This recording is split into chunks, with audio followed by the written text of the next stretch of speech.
Cthulhu, what do you think? I'm looking for something. Something that I need for one of my potions. There's one. Everyone, I found it. The saffron field cap. People ask me, am I a good person or a bad person? I don't even know if I am a person. I've no memory from before I met these people. They're the only friends I have, and I will protect them. Stick close. Anything could be out there. Trust me. Dying isn't the worst thing that'll happen to you out here. What's out there? I've seen what it can do, and I won't let it happen again. You can't fix what she did. Oh, that sounds simply dreadful. You must have been terrified.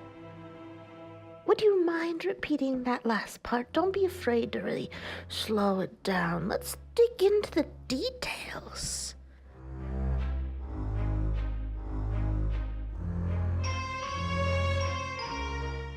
Usually, when walking into a situation, I shoot first and ask questions later. Gives me the best kind of information.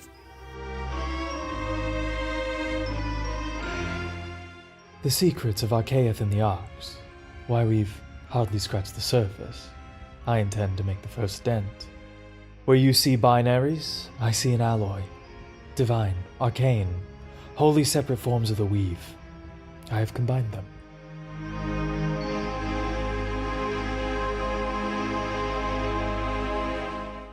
You know, the people who try to save the world are usually the lunatics that end up endangering it. Oh, hey, that's pretty good.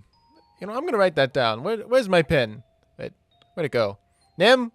Nim, did you take my pen? Give it back.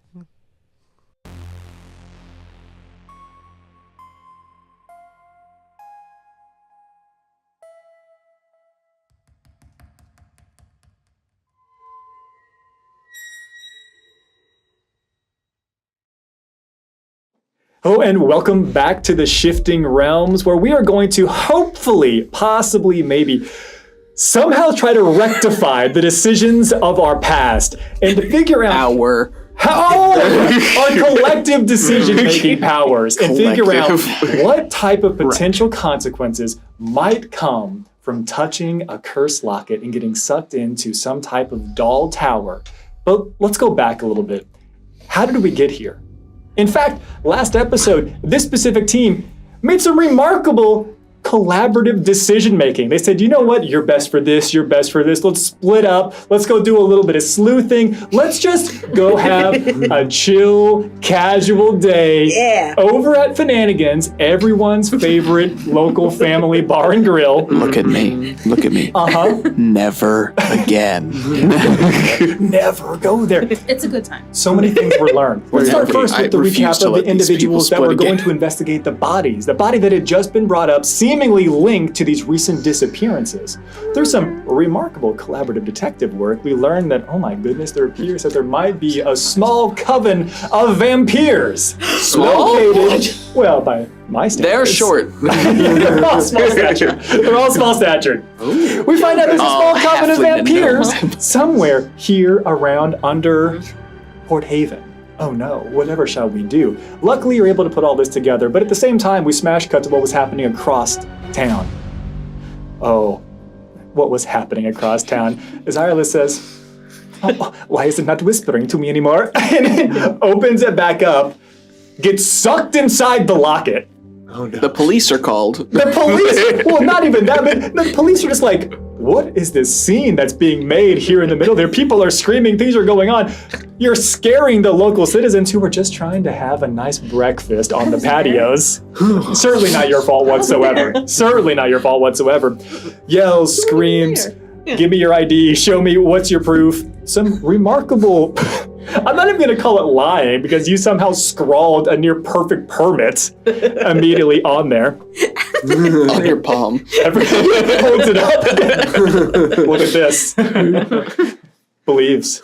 All's good. Inside the locket, Irelis, you realize the that you've come seal. face to face with some young girl, some young child, and she just wants to play with you, as well as the other several hundred dolls that she has within that space. Yay. Conversation doesn't go exactly the way you would have intended, so you decide, well, no thanks. Maybe try casting a little bit of spells, a little bit of a magic. Realize that's not going to work. End up charming yourself. Get led upstairs to go see Mommy. And that's where we ended with you, with a giant 12-foot, 13-foot marionette puppet springing to life, erupting out of this rocking chair and rushing towards you. We smash cut again to the looks back and forth between Icarus and Kennedy of what is going on, because Kai is actively telling you all about the wild night that he had with the ladies. Yes. And Kai has led you to on the equivalent, probably we're gonna call it a ghost tour because Kai is spooky as hell, right? No.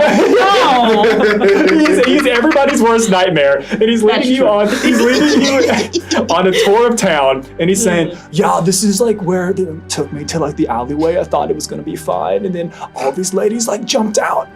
And then he takes you to another location. This is where they led me. Kai has led you probably some 35 minutes away from Finanigan's Pub. Yeah, wow. And you've asked for help. And you've sent word to Silas, who has then communicated to the rest of the group, hey, something happened in or around Finanigan's Pub. We've definitely got to go there right now. And Nim was like so cool with that. I'll be any problem. Oh no. And I think where we will start tonight, let's think. Do we start with Kai? Do we start with the group rushing across town? No. We start with Irelis. Yikes. How do you leave people hanging? Big bad. We do not shake the table. We are calm. You reach back to see where the door actually is. You realize there is no door. You've already come to terms with this. You attempt to push yourself up against the door to create some type of space between you and this massive 13-foot marionette puppet that is rushing towards you in this white lace gown. It almost looks as if there have been attempts to personify it. There have been pieces of flowers or other types of veils, patchwork, placed onto this thing like it's been sewn on from any number of various dresses or apparel that maybe other individuals have left here. And as it makes it within about, 60 feet of you, the room up here somehow seemingly larger than the actual space of the tower from the small child's room. Cast out nets. Minutes go. Does a natural 20 hit you? Oh, wow. Yeah. Cool. Good. Yes, excellent. In every Let's world go. it does. I love this koi game we play. Mother chooses not to cause any damage to take place. I see. Irelis, you've probably never seen anything specifically like this. You've seen something, well, I'll say that definitively. You've never seen a 13-foot marionette attack you in a tower bedroom. But beyond that, you watch as it almost feels like there's a warble in the space here. And it seems like something is emanating from this 13-foot marionette. And you watch as the fabric of the strings that are coming towards you begin to pulse. And you feel yourself getting wrapped tighter and tighter and tighter. And you feel yourself shrinking. I reach in And my pocket shrinking. real quick Do it. and I pull out just like a little dried up pine branch from my home and I just clutch it in my hand. And as you are shrinking and contorting, you feel all of your appendages coming in. And just before your vision goes dark, you think you see a little doll's hand clutching a regularly sized. What did you say you grabbed? Just a little pine branch. It's all dried up because it's been a while since I've been home. Yeah. And it fades to black. No. What's the final thought you have as your vision fails you?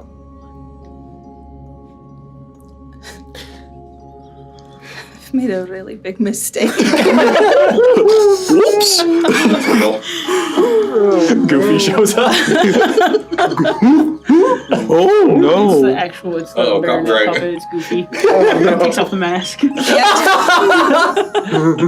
I'm gonna close my eyes, and I think, at this point, I know that I'm not in a nightmare, that this is real, but I'm going to tell myself, this isn't real, this is not happening, and just keep my eyes closed. And your eyes are closed, or maybe they're not. To be honest, you don't know. Vision fades.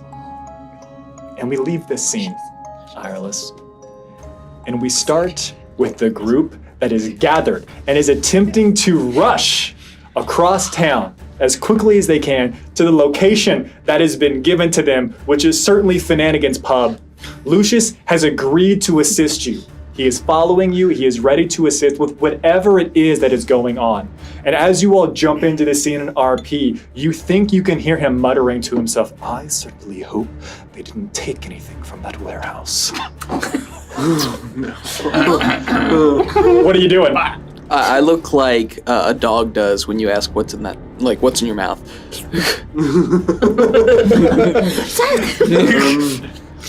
Jabanu's run ahead to hitch Miza up. All right, and I'm just gonna shout at everyone, like, everyone hurry up, get in the wagon! Oh, excellent idea. All right, right this way. To the wagon. Everyone hops in the wagon. Yep. The wagon shakes a lot as Enoch jumps up. You see coming, walking out of the front of this little mausoleum / temple, little open air concept, you would see Arcades has finally made it back behind, right? You hitch up Miza, you're all rushing in various things. You watch as there's two people back behind who seem to be like helping him along. There it is. There it is, and they emerge from the doors. And you're a little bit further away from this, but you watch as he brings up a hand, and you watch as it's at this like angle, and then he goes to do it, and even from that point, you think you can hear a pop. Shimano drive. He lowers his hand back down with his other arm. Yeah! And you take off across the city. Yeah. Thank you. Goodbye. Now, question. Very important question. There aren't necessarily the same type of traffic laws in Port Haven, but I am going to ask this question. GTP. But I am going to ask, GTW. if there were traffic laws, how many of them would you want to break to get there? All of them. That wagon. Yeah. All of them. Yeah, no, like Jabanu's heard like Airless is in trouble, so no red lights, no stop signs, no yielding. I'm sorry. We're the law. Yes. Actually, if we were breaking Flash like the rain. local ordinances, Enoch would be very uncomfortable. Like legitimately. You're supposed to yield at the roundabout. Yeah. Yield. Yeah. Yield roundabout. All right, because you are breaking all of them. It was going to be simple, like a tier 1, tier 2, tier 3. Dashing. You have requested the most challenging of arrivals. So what I would like you to do, But the quickest. but the quickest, you will get there. You get there so quickly. I want you to make 3 driving land vehicle checks for me with disadvantage. But me has proficiency. You do. Well, that's Excellent. right. No one takes Is there proficiency any in way land for vehicles. us humble passengers to assist? To assist. Let's build it as we go. Here's the concept. Here's the idea. You are going at breakneck speed. You're going as fast as you possibly can. You're trying to get there as fast as you possibly can. This is not to see how effective you get there. You're going to get there fast. People are walking through the streets. People got shops. People got other things. They're peddling their wares. There's dozens and dozens of cabbage men peddling cabbages in the city of Port. It's cabbage season, right? Oh, no. This is what this is for. This is to see how much chaos and disarray you cause, but you can attempt to help. I'll allow 1 roll to aid every single time. So drop your disadvantage right now. All right. Don't tell me what it is. Okay, I won't. What's the help? I want to like lean up at Miza level at the front of the cart, and every child that is running in front of us, I'm trying to kick them away. There's so many other things. Okay. This is a callback. Beautiful. The first DC was 13. It is now 11. What'd you get? I got an 11. Whoa. Beats it. Take that, kid. Watch out!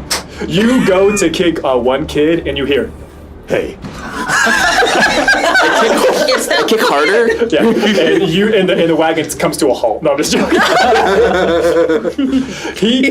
The kid, you hear the hay, the Doppler effect goes on, it gets further away, and then you see that kid begin to like help usher other people further out of the way, getting the crowd. Seems to have been aiding in whatever was going on. Amazing, you made the first one. Yes, and I'm gonna be shouting the whole time like, "Palace business, move!" Can I help with the next one, please? Of course. All right. Get on the other side, kick another kid. Okay. You succeeded on the first one. The new DC is 11. How are you helping? So this whole time, I'm just saying, we're going terribly fast. I feel like we may be violating some local ordinances. We'll alert the constabulary. Palace business. Oh, all right then. Well, it's important.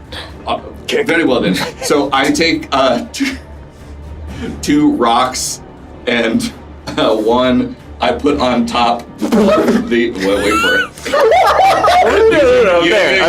Using my tinker's tools and my mental tinkering, I put one on top of the wagon, and it is emitting a bright red flashing light. And then the other one, I'm holding. I have 2 more tinkers. Another one I'm holding out the window, and it's going. Woo, woo,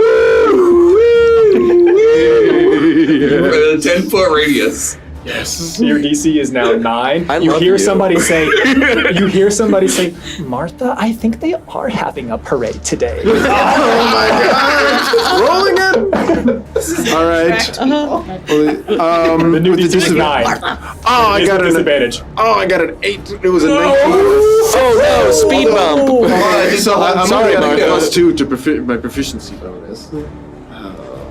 Yeah, so with the +2, it's only an 8. Unless you give me animal handling, then it's higher.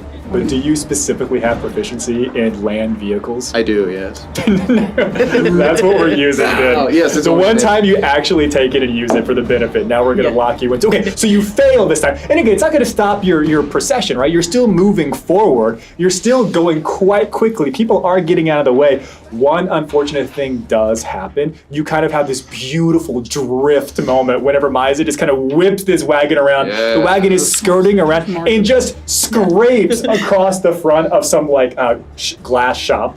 Oof, right? And you just hear, there's like that beautiful moment where like, oh no, they go to grab some things. And, and they don't have enough hands as one just begins to fall. And there's this grand domino effect and you just hear shattering behind you. Oh no! I would like to find me at Oddballs! use an object interaction. I'm going to toss a gold piece onto the ground. You toss a gold piece off to the crowd. No, to the glass cart. Oh wow.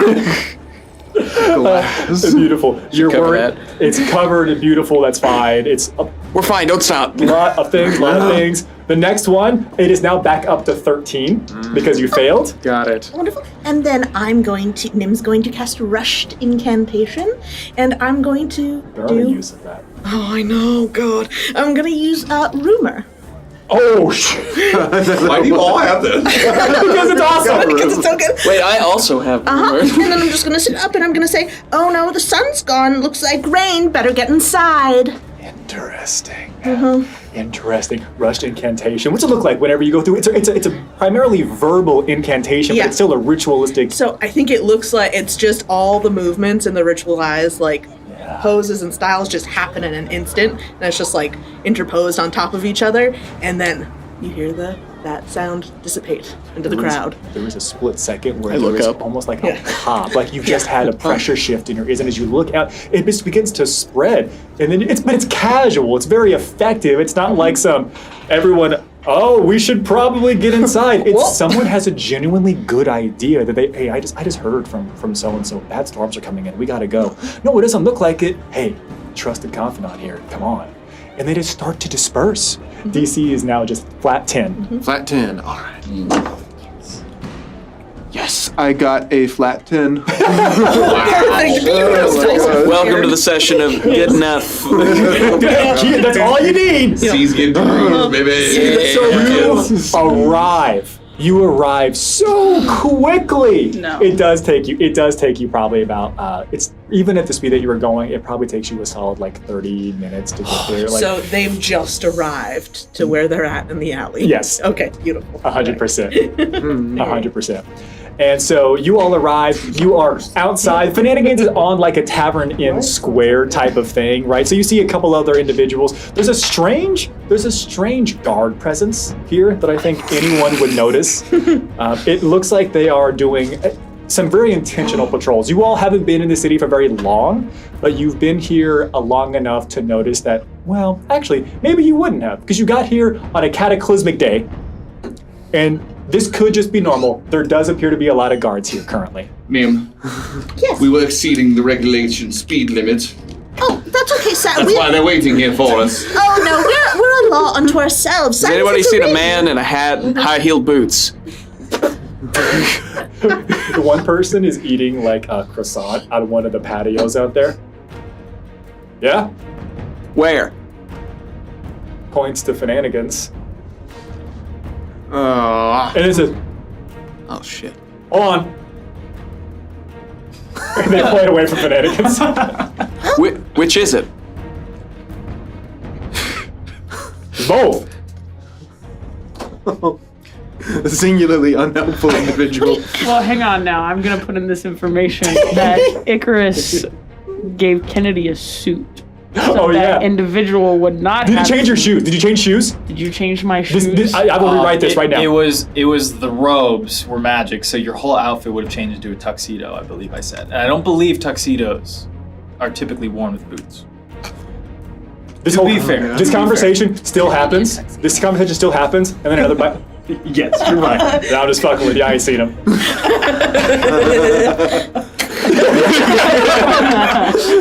like I said, you knock a lot. You knock his baton on the ground? Yeah. How droll. You feel a tapping on the back of your shoulder. I turn around. Citizen. Very upset. That is littering. It does not appear to be it looks to be a commonplace guard, one that you have not yet seen. Have you seen who I'm looking for? Looks confused. And I will give the issue a description citation. again. That matches the same description of someone that we were looking for. Oh, son of a bitch. I'm just gonna jump down. Silas, show him the ring! And I produce it. Oh, my lord, I'm sorry. Apologies. You may litter all you want. Thank you so much for your understanding. We're really grateful for your help. We're actually looking for them too, because we believe that they're in danger and it affects the city's security. So, if you could just give us, lend us your resources while we figure out like a little plan. Silas, what do you think we should do? I keeps looking between you and back to Silas and like the ring specifically. I'm gonna look back towards the cart. Yeah. Say, Lucius, if the guard's looking for them, they're hiding. Do you have any ideas?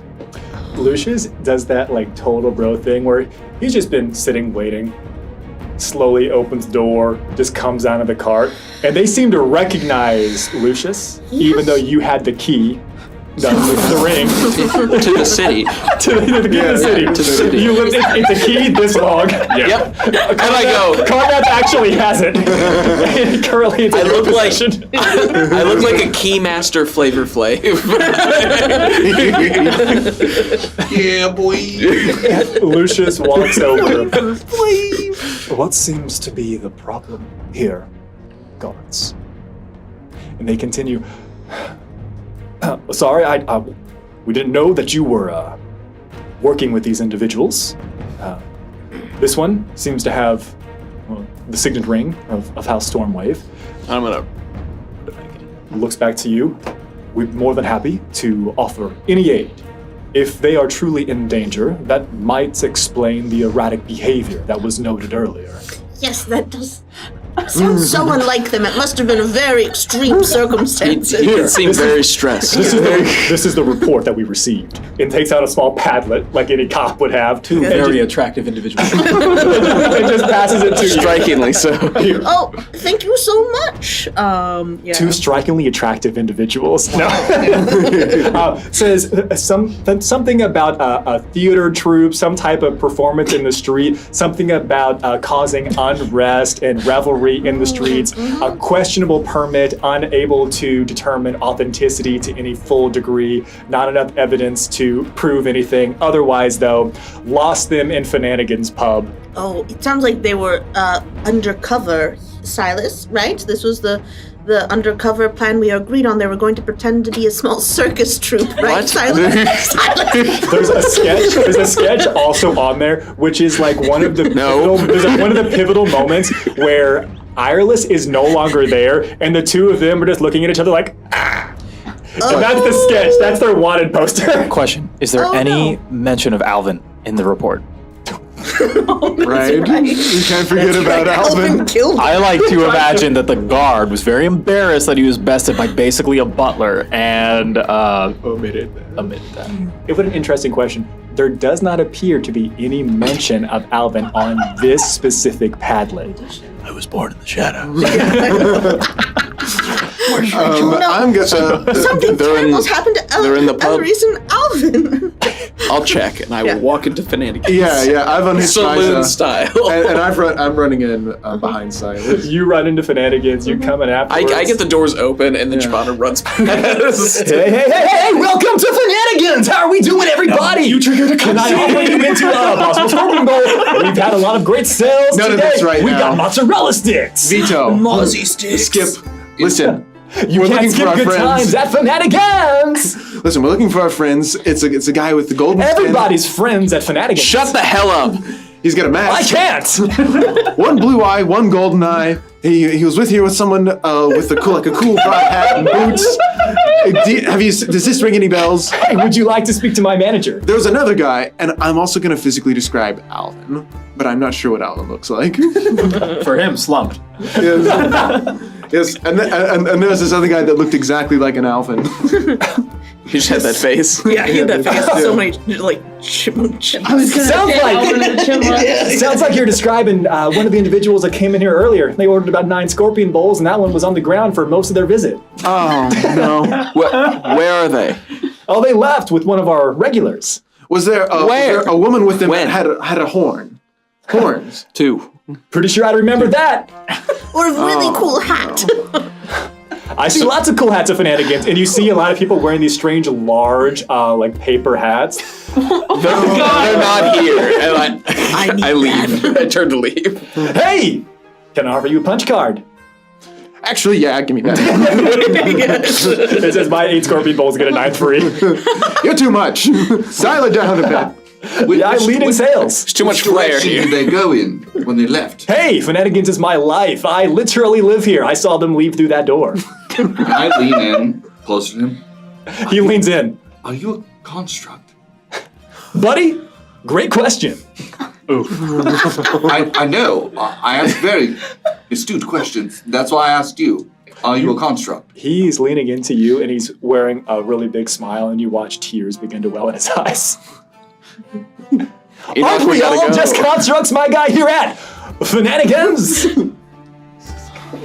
He does need saving. We need to leave. Yes. Enoch, you broke the main. We gotta go. From the cult. Yeah. Oh, we did. This is Okay. Okay. All right. Which way did they go? All right. Well, you're always welcome back at Fanatigan's. We smash cut. Ross. I don't think you're listening to really what I've been saying. No, I'm listening, fully just staring at Kennedy the entire time. Looking at me. I've been told eye contact is very important in communication. I have social anxiety as the leader of whatever I do in court. Ken. It's very difficult, so I apologize. Well, I've told you pretty much everything that happened, but I just feel like you need something of a recap because you really weren't paying attention. So I'd like to start from the beginning. Make it drop. Okay, No. let's go. No, Kai, we're done. We got what we needed. We're not starting from the beginning for the third time! When does Kai get what he needs? You know, Kai, I am a very important person on the council. I need to go find somebody who can more accommodate your needs. I will just be right back within speaking distance of you. I'm gonna take you by the shirt collar. You can't do this to me. She's gonna see me like this. I need to You go. can't do this to me. I will literally. I'll still be able to talk to you. I'll be watching from that bush over there. I swear to God. You see that bush? I'm gonna be in there. Kai, I am ready to listen again. Okay, I'll be right back. I'm gonna go get my friends for help. And I'm gonna go hide in a bush. Help for what? It's whatever. Listen, this is what happened. I was at Fananigans, one of my favorite watering holes. This is my help. And he starts the entire story over again. He tells you about how he was led to the alley, how he thought everything was about to go his way, and then a whole bunch of ladies jump out, start clawing and attacking him, and then they throw him into some type of wagon, wrap him up, throw him under a tarp. He tells you explicitly that nobody tarps the Kai. Which I heard, this is the fourth time Except I've for heard them this. ladies. I'm gonna send message. Is he talking about the tarp again? Are you, which So bush? anyway, Did I the know what bush you were Yeah, into? yeah. I mean, you could see. I'm going through to it. look at the bush. There's just two big eye holes. Hey, I'm back to my normal self. So anyway, we were at the tarp, right? Nobody tarps the Kai. And then it started to smell like really bad. And I get out, and I'm all tied up, and I'm bleeding and stuff. That's okay. Kai's got an open mind, like I've said. And then they start rifling through my pockets. And then again, and he pulls out this. Have I told you? My brother is pretty important. Here, take a look at it. I've seen it. This is the fourth time. Are you okay, bro? Bush at this point, with my normal self missing my cloak, obviously. He just had to use the relieve himself. Okay. Hey, I'm Kai. Hi, nice to meet you. You look like Ricardo Desremore. Striking resemblance. Brah. That's my bra. I figured. Yes. Icarus, nice to meet you. It's Kai. Nice to meet you. Okay, I am here to take your full and undivided attention. Kennedy here probably could use a break as we wait for our friends. There's a great bush I've heard, something Lucius was mentioning. I'm gonna go find it. I'm not even subtly, I'm gonna take off running. I stopped myself. So I was at, are you familiar with tarps? I think perhaps at this very moment, a cryptogram appears in your pocket. Just a little scroll. Bro, I thought you were here to listen. I am listening. I have I'm something of a split mind. I can listen and read at the same time. What does it say? It's where you ? Exclamation point. Are there any landmarks around? You are on like the outskirts of town still.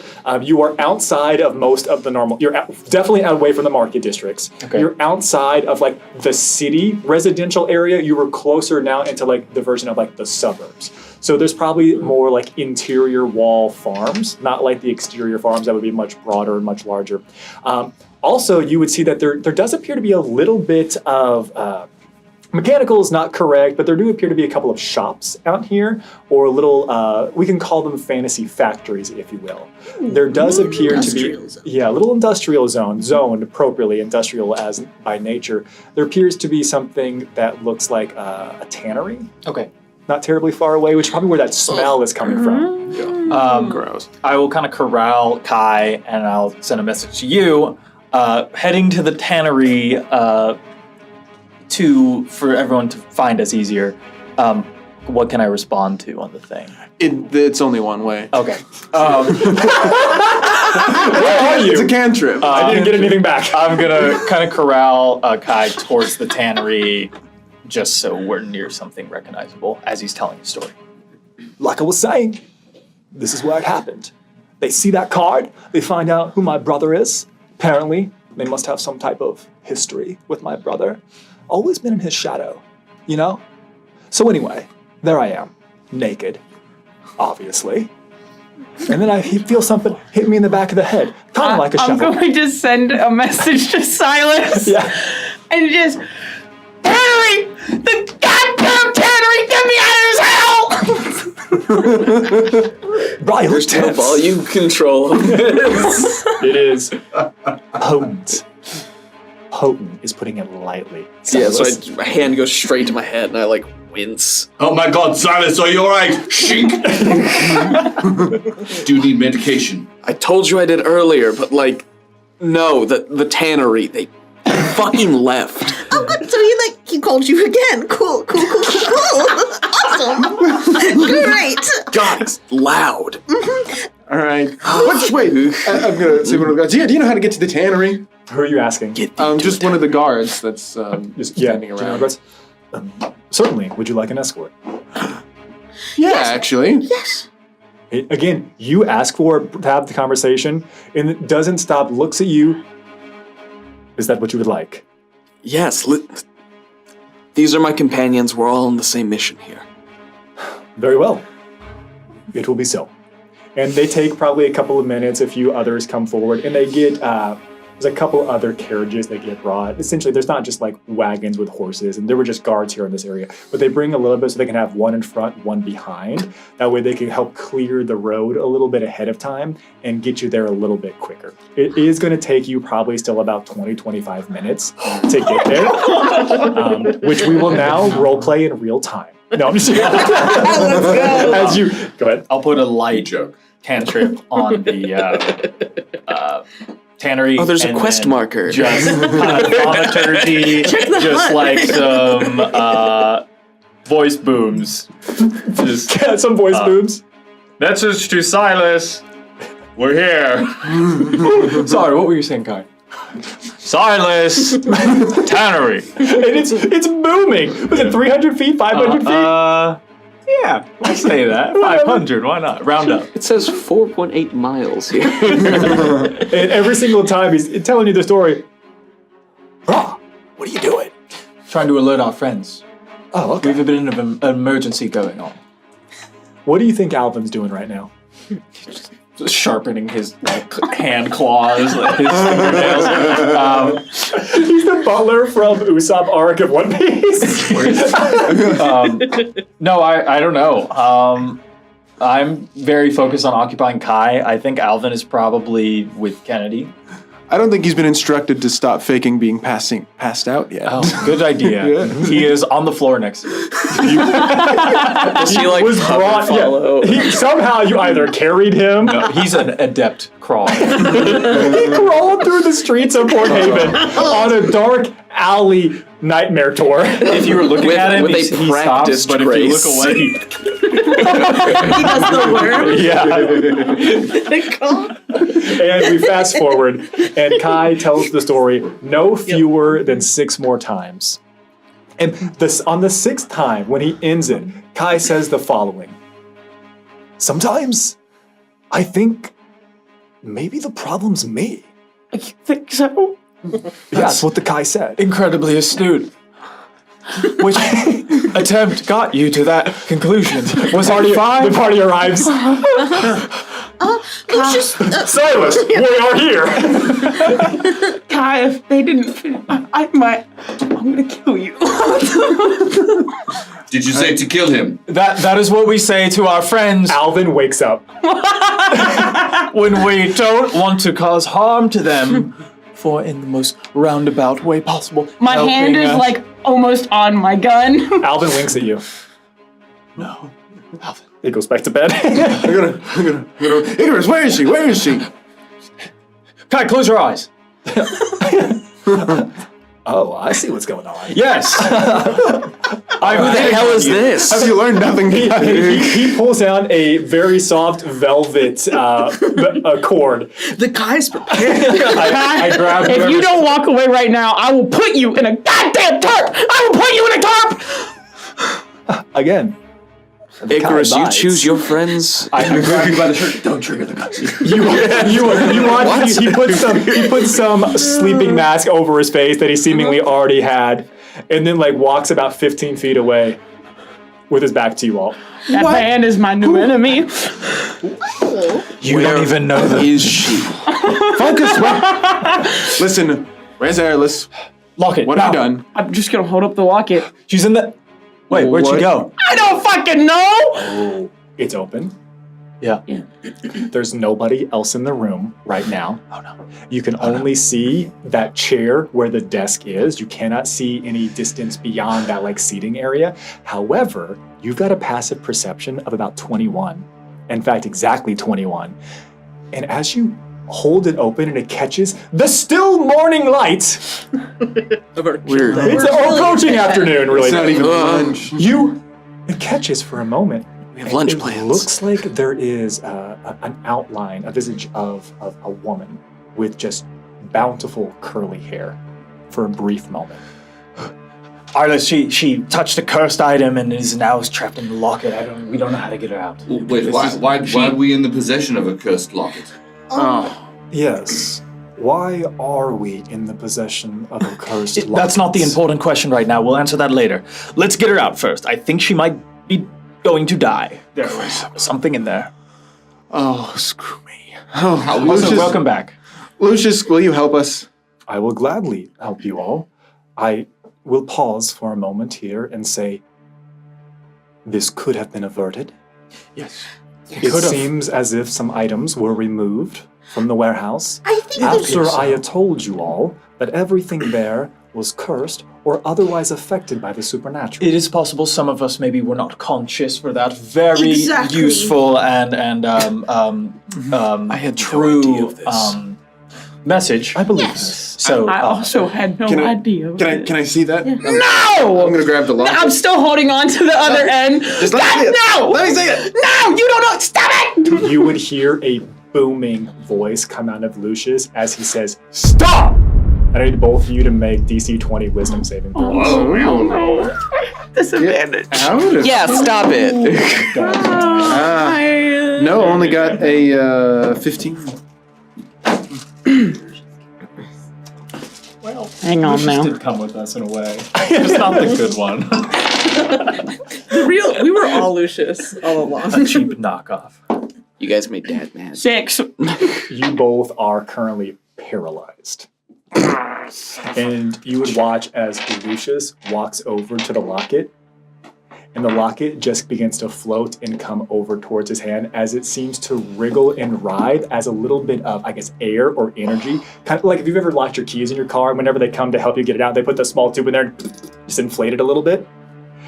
A little bit of magic comes into the clenched fist that you are holding onto this, and it hovers in front of him. And he continues, "Are we ready to have a civil conversation and not fight over cursed objects which you should not already have?" You can't speak, and you felt this before recently.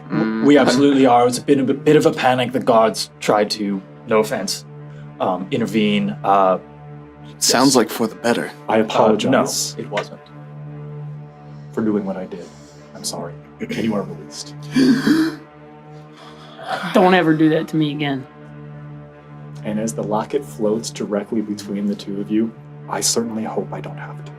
No one fucking told me these were cursed. This is not my fault. I was not present. And he just does a very disappointed look around the group. And you get the feeling. What's your passive insight? Oh, shit. 12. You get the feeling like you've been a part of conversations where somebody else is being chastised, but it just feels like it's being directed at you. It kind of feels like one of those moments where he was like, "Yes, I saw your ragdoll body during this conversation. I know you didn't know." Sir, please, I apologize for my companions, but if I may perhaps set things right, if you would allow me, I may be able to discern the properties of the locket. Before we make any decisions on how, and he looks back over to you, how I will be helping you and what we will be doing with this and assuredly rescuing your friend, which has been trapped within, I would like to get to a private location. Looks at Kai 15 feet away with his back to him, kind of like just like shimmying a little bit. The Kai is ready to be taken unawares. Alvin, no. And Alvin is slinking towards him in the shadows, army crawling towards him. What's his story? Well, Oh my speaking God. of which, Lady Nim, would you like me to dispatch him? Oh, no, I don't think that's necessary quite yet. Don't kill this one. He's the brother of a very important person. Oh, really? Ooh. Not the time. You shouldn't be killing any of these citizens. That's a good point. Absolutely. Kai might be an exception. Listen, for man. reasons. Listen, Lucius, can you get her out of there or not? After the locket. Yes. What location would you prefer? Where can we go quickly? The tannery is probably occupied. No, we need somewhere that is, first of all, private, safe, secluded. If there's any type of ambient overflow, if something comes out of this after the ritual is complete, I would like to be somewhere where it is contained. That is the simple part. The hard part is, in order for this to be done successfully, I will either need a team of skilled mages to assist me, or I somehow need to have access to a location in the city which is somehow directly in line with one of the ley lines, or connected to a ley nexus, which I do not believe anyone knows of. Oh, Carneth actually is Oddballs. perfect. Oddballs, yeah. Oh, yeah, we're all set. He looks genuinely shocked. Of course. It's directly over. Right, your basement, right? And I will look over at Karnath, who we did also bring with us. by the way. Karnath is over by Kai, and it's like, Karnath, we need your basement. Huh? The ley line, we need it to save Irelys, who is probably dead. What's everybody's house? You We don't know whatever you that. want to do. What do you? Yeah. He's in the middle of like trying to assess Kai, and he keeps looking Kai up and down, and Kai's saying, "I feel like somebody's like crawling around me. Somebody small over here. I can't see." Go to sleep, Kai. Galvin's army crawling, and Karnath is like looking up, and Karnath looks confused while he looks at Kai. Karnath, what's wrong? And then here's you say, before you ask that question, so Irelys doesn't die. I think you said something similar to that. Stops immediately. Rushes over as quickly as he possibly can with his little legs and says, What are you talking about? What do you mean? What Irelys happened? is trapped in the locket. She made a mistake. I think there's something in there is going to or will kill her. So we do not have time on our side. So we need to go now to your basement right now. Wagon, Jabanu, we ready? Hop in the wagon. Okay. Wait, you saw she was in danger? You saw? Yes. Come on. Oh, dear. Very bad. Karnath says, just to make sure all this is happening at once, you all can do anything you want as we fast forward towards Karnath. Karnath takes on a very serious demeanor, possibly for the first time. You've seen him sad, you've seen him kind of a little bit despondent, you saw him have a crisis, but he looks very matter of fact, like there is something that is overcoming him in this moment, and he looks to Lucius, and he says, "What do you need?" Lucius says, "I need access to a space that is private and secure and certainly has access to whatever ambient magics your tavern seems to be directly over." Karnath says, "I think you're going to want to use my dad's workshop then. I'll make sure it's clean." And you all hop up onto the wagon. What are you doing with Kai? Leaving him there blindfolded without saying anything. I don't know that guy. Our Alvin's wagon is not in the picture. True. Listen, does that guy have anything to do with this? He has something to do with what you guys were looking for. Interesting. What do you mean? Not the time. We can bring him with us or leave him here. You're like 100 miles from the tannery. Enoch, put him on the roof. Good enough. Icarus, I think I might. Tie him up. We'll make sure you're separate. I understand. You don't understand, but I understand. All right, Don't know what to do. You gonna tie up Kai? You don't know what to do. The Kai was waiting, and if I may be so bold, willing. Yes. Nobody's getting tied up in my wagon. Just grab him. Yeah, just bring him in. That works too. Do you still want me to tie him up? I don't. Just his No, mouth. Just his mouth. Just hold on to him. Just his mouth. Please, for my sake. Come with me. If you want to. I pick him up by the shirt collar. Ah! All right. You lift him up off the ground and pull him in. This way. All right. Do not talk. He starts to say the Kai abides and stops. So he just goes, the Kai. go into the wagon. He follows orders so nicely. He's still blindfolded. And then you watch as you bring him to the wagon, he puts his hands down in front of him like this. I'm gonna smack his hands. Oh. Ow. All right, Maiza, I know there's a lot of people, girl, but you got this. Maiza takes off. And you probably see it easier than other people do. I don't know where you're at exactly, but Lucius is sitting inside the wagon and is trying to make as much space as possible. As Maiza takes off in the wagon, you would watch as Lucius puts his hand down lower, almost like it's touching the bottom of the wagon. And all of a sudden, for some reason, the rest of you would probably see that the wagon just seems to go a little bit faster. It seems to be a little bit lighter. Whatever suspension is on it seems to be a little bit better. Do we have rims now? Like, yeah, he cast Pimp My Ride. Go dog. Can I see the locket still? He has the locket hovering above his hand, probably about like 3 inches. I am trying to get like a better look at it. He would, seeing you looking at it, you can use the next, it's going to take a solid 25, 30 minutes, 40 minutes, maybe even to get back to Karnath. So anyone who wants to look at it and make rolls, make your rolls. He's not hiding it from you all. He just doesn't want to let other people touch it right now. I have lore curses. Make the roll, which I know precludes you from the specific rules as written casting of Identify. Does it? Okay. That doesn't mean you can't try something. All right, what'd you get, lore curses? 19 on the die for a 24. 24 lore curses inherently reduces the DC of this check.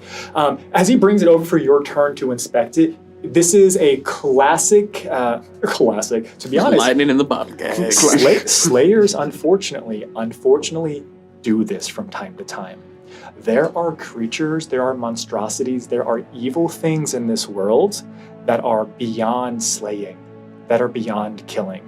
This is a classic demiplane trap. Good. Prison. A slayer said, I can't finish this, or it's beyond my scope, or I need to do something quickly to prevent mass casualties.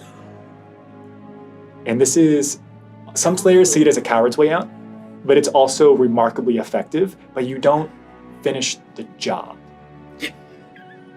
So this is a classic demiplane trap. There's no doubt about it. This has Slayer magics written all over it. Oh, shit. Precisely.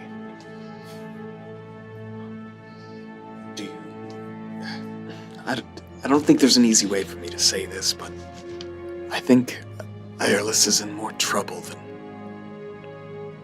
we may have been aware of. I did say she was gonna die, did I not? She's probably already dead. Oh, no. Yeah. You did, Master. You said that. She also said that she couldn't use magic in there. Yes. Oh, no. There's something else in there. Oh, I know. Did you get an idea of what it was? Well, there was a little girl, I think. Yeah, there was a little girl. She was telling me about her. Said Did she have cunning. any strange features? Anything identifiable?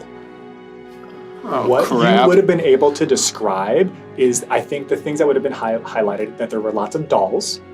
You also would have been able to describe that what the girl was wearing, that blue dress with the white smock. You also would have been able to describe that her eyes looked like an infinity set of mirrors recursing into themselves infinitely. Thumbs down. No. Shit. And I'm gonna pull up the grimoire and I'm just gonna... Mirrors. Yeah. I think the aberration section of my grimoire is much more filled out now, so Yes. I'm gonna go there first. Let me pull up something really quick as you're doing a thing.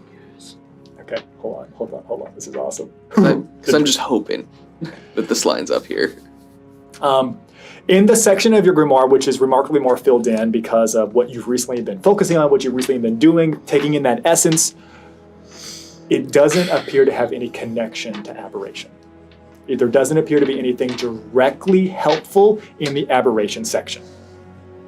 There was another roll over here by Nim. Nim? Yes, I rolled investigation, and I want to, and I'm looking at the watch itself. I want to see if there's any maker's marks, who made it, where it's from, like what kind of era, see if there's any particular magic that might be like mechanically associated with it. Interesting. Yeah. I'll give you the first part pretty easily for with an investigation roll. Yeah. I will give you with a 19. That's wonderful. Okay. For the second part of what you're asking for, I'll allow some like if you're willing to bounce ideas back and forth with Silas, that I think that helps. When you start going along that route, I'll fill in the blanks for you. Perfect. Okay. The first part. This locket would probably fall in, because I mean, a really big part of this is like your studies are, yes, monsters and creatures and historical things like that, but also like antiquities, hence your interest in some of like the ancient artifacts that some individuals are just carrying willy-nilly on their person, right? This would probably be from somewhere 175 years ago to 225 years ago. The locket itself, the craftsmanship is remarkably fine, remarkably old. It doesn't necessarily have a maker's mark that would say like made here. Because if we remember, we think about this, while we are well into the Eldarin era, the Eldarin calendar, that doesn't mean that all certain standards were the same 200 years ago, right? Remarkably fine, remarkable craftsmanship. You go back and forth, something terrible is in here, what types of magic are you looking for? The Slayer did something that is remarkably interesting, but also problematic. If you want to trap something that is inherently cursed, inherently remarkably powerful, you might want to put some additional protections that would prevent them from using the full extent of their powers. There seems to be some type of reflective ward built into this. Recursive mirrors were mentioned. Interesting. And your comment talking about board, thinking about like, said something about not being able to cast magic within there. You would try to limit a creature's ability to escape or break the wards by putting some type of incantation into this, which would prevent magic from working correctly inside the demiplane. Oh, interesting. Lucius, have you ever heard of anything like this before? We have records of this, yes, at the Citadel. I am familiar, not individually familiar, but familiar, yes. Okay. In your experience, what would be a good strategy if we were to go inside? Do you have any recommendations? He looks kind of genuinely shocked that your first response is, so when we go inside, do you have any advice also, for this trip? Do you guys have a different... Should we just turn it inside out and release them? Oh, that doesn't work like that. Oh, interesting. Okay. If you were... Well, and he's like, that person who's got just tomes and tomes of knowledge in his head kind of flips through with some of that, and he says, I don't even think we could destroy it if we wanted to, and if we did find a way, your friend would be killed or trapped forever. If I had advice, and he's still holding it up, but kind of just like in front of the two of you as you're exploring it, if I had any advice, I would come up with a strong plan ahead of time. Don't rely on tricks. Don't rely on some of it. He looks to you specifically. Don't rely on your natural abilities. And then he looks over to Silas. The Slayer made this. The Slayer could probably unmake this from within. Oh, interesting. Lucius, whatever is powerful in this, do you think there's a chance if we got someone in there, if their magic is suppressed, do you think they'd be vulnerable to non-magical attacks? Most of us, some of us, myself, would be useless in there. But others of us might be very capable. He continues and he says, without having been present and without spending time investigating, better understanding this specific artifact, it would be helpful if I had the manifest. I yet to find it. But you just take it out right there. You can berate me later. Let's focus on saving her. I apologize. I made a mistake. Thank you for your candor. Thank you, Icarus. And he takes it and kind of like flips through it, kind of puts it on his knee while you're like jostling around him in the back of the wagon, going quickly through this, and starts to flip through. Interesting. Interesting. I want to be. It's important to know this is ciphered, and he looks to be reading it quite fluently. Oh, interesting. I am gonna use another rushed incantation, and I'm gonna cast Memorize, and I just want to just memorize all the pages he's flipping through. Okay, it is in the cipher. That's fine. But you have it memorized. Perfect. Yep. Beautiful. Okay. Yeah. Beautiful. Yeah. Okay, sick. And as he gets to where he's going, it's in a dictionary. Yeah, this is interesting decisions. Gets to this and says,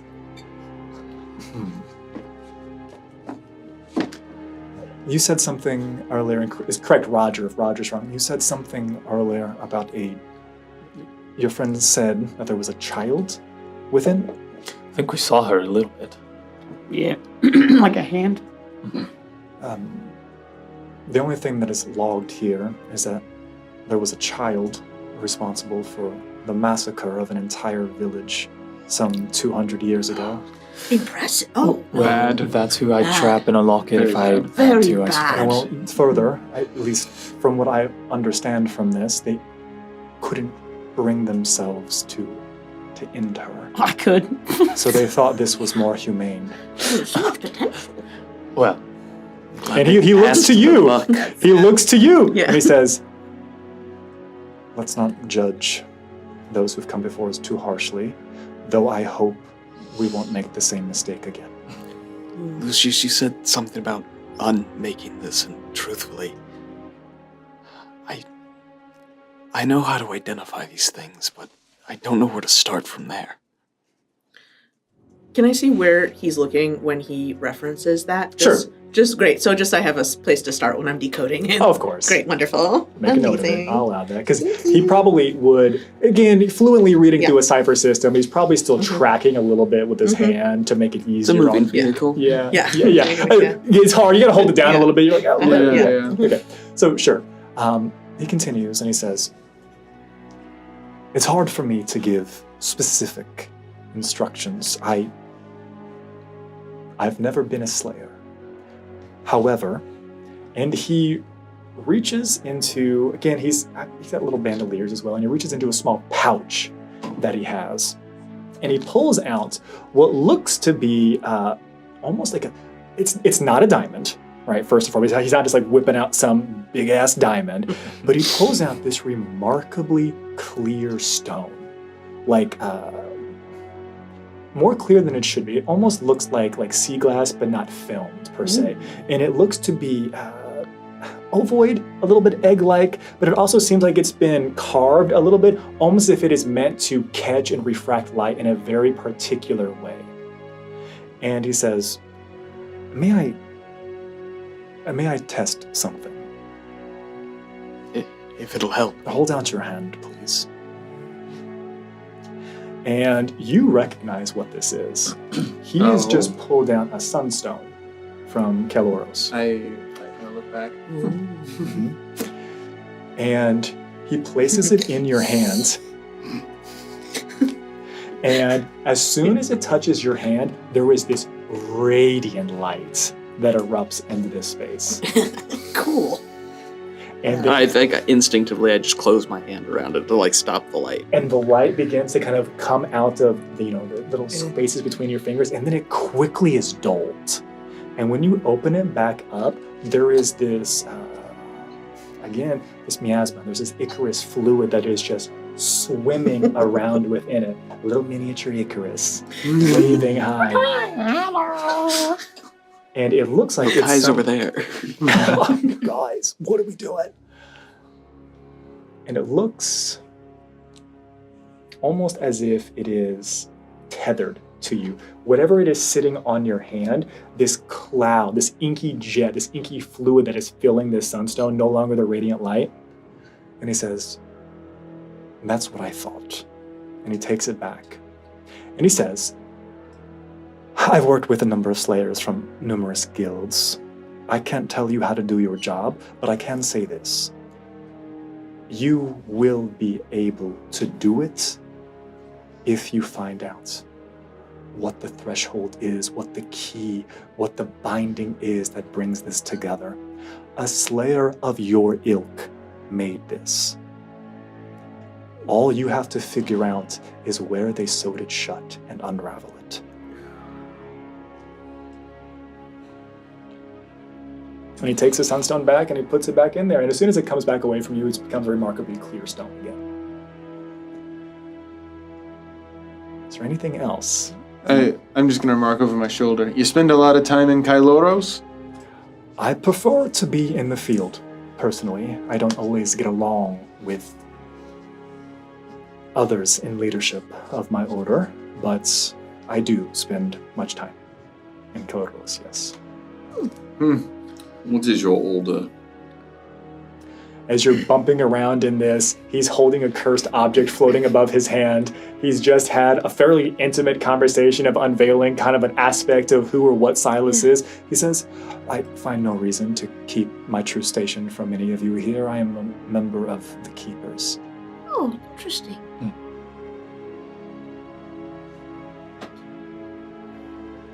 Yeah. I'm just, I'm up front just...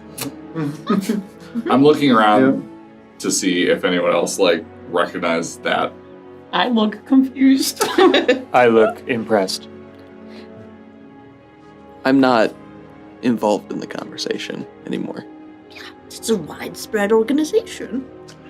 Widespread, yes. They're, for all intents and purposes, we are an organization devoted to ensuring the right information stays in the right hands and dangerous information away from the wrong hands. However, I will say, some of our order do enjoy their collections. I find that it causes more problems more often than not. Some things are best left forgotten. True. Amassing them oftentimes leads to accidents. So is that what that warehouse was? Correct. The warehouse is a holding point. It is in the exchange of the chain between House Liren, who has collected these items, and with my order, the Keepers. We come and collect them. The retinue from House Liren is set to arrive in, at this point, not much more than 5 or 6 days. Oh, with another delivery of... No, to oversee the exchange. Oh, okay. The final handshake, if you will, that they have done their job. Oh, okay. So they're just gathering it up then. It's not like they weren't forced to turn it over. They're just a collection. Like, oh, fantastic. Okay. Things that they've come across in their time, their travels, their studies. They are better equipped than most. They've devoted the entirety of their house to understanding the weave, or how we can better understand the weave in what limited capacity we are able to get. And curses. Curses befuddle them, which is why they collect them and store them and hide them away. Things that are tainted by the shifting, things that are tainted by the Scourge, or antithetical to the work they are trying to do. They see this as cleansing. If you imagine this something of cleaning up after some type of natural disaster, they believe that if they can collect everything that was left behind by the Scourge, we might be able to start over. How altruistic. It feels very short-sighted to simply hide these objects away. How are you able to study them? It's a great question. They're keepers, Enoch. They keep. Studying items of such power, I'm not necessarily a pure student of history. My role within the Order it's gone a different direction. Studying these items is how we found ourselves in this predicament in the first place. You mean right now, or like the shifting in general? More of a philosophical concept. Wonderful. All right. That sounds superstitious, I would say. Knowledge is power. It's how you wield it. This is why you will not let me touch the object. It is not that I do not believe you have good intentions. I have found that those with the best of intentions oftentimes cause the most harm. True. Speaking riddles.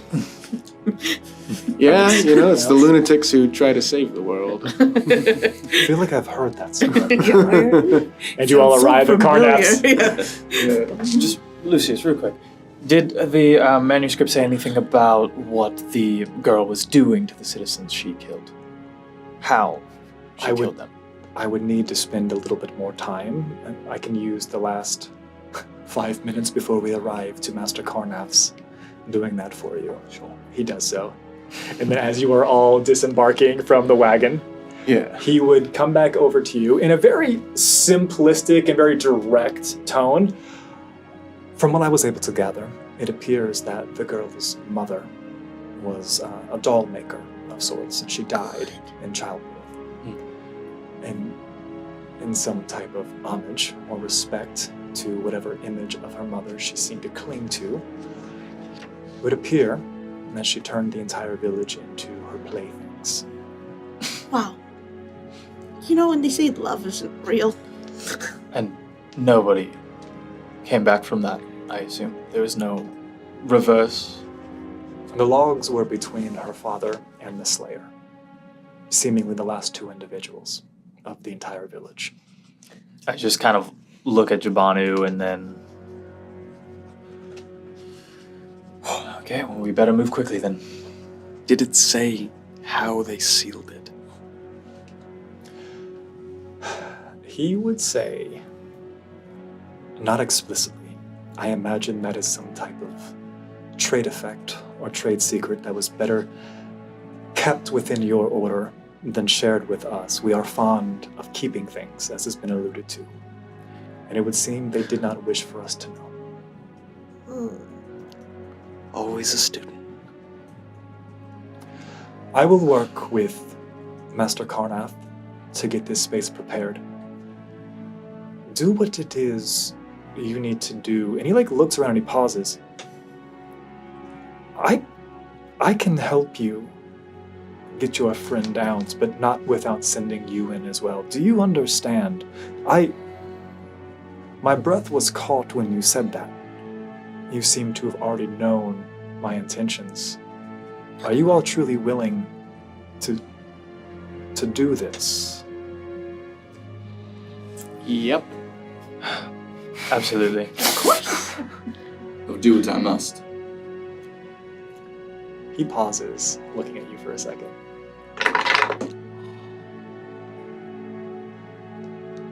Interesting. We will do what we must. I will do what I am ordered. And I don't like being perceived. He is led by Carnath, and Carnath is moving very determined, very directly towards the basement.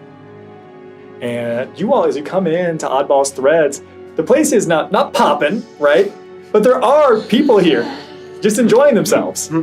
With the number of unseen servants kind of serving and taking care of things. I'm just going to give you an opportunity. Is there anything you want to do, grab, say, before we go downstairs? I'm going to tell Kai to go sit down at the bar, stay there, and don't look, don't perceive, and don't talk to any women or men or anybody in between. Just look at the counter. Drinks are free. Yes. He still has the blindfold on. Good. So keep it that way. Alvin has taken it upon himself to lead Kai, and every now and then you hear Kai going, "Ow, why are you squeezing so hard?" And Alvin would say, "Apologies, that was an accident." Looking at Alvin, you stay here, watch the boy. We'll hopefully be back. But if I do not return, I wish you luck. Mm-hmm. Oh, and there's a lovely little house down the road that you're welcome to stay in while you figure things out. I'll put out my hand to shake his hand.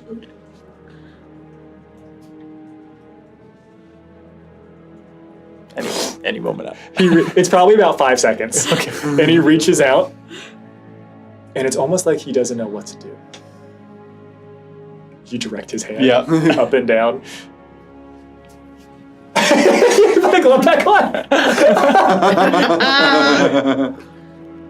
I want to grab everybody. Right before that happens, if it be while that whole thing is happening with Kai, Nim hasn't really like interacted with Kennedy at all, because whatever. But I want to follow Lucius down, and just be like, well, just one of he would never ask this himself, obviously, but one of our friends is unfortunately just kind of in a bad way, and you did a little magic trick earlier on him. Is it possible, if you have time, I know it's like there's so many other things going on, but could you possibly do that again? I'm just worried that if we go in there and it's already a little challenging, would that be at all possible? I know it's a big ask.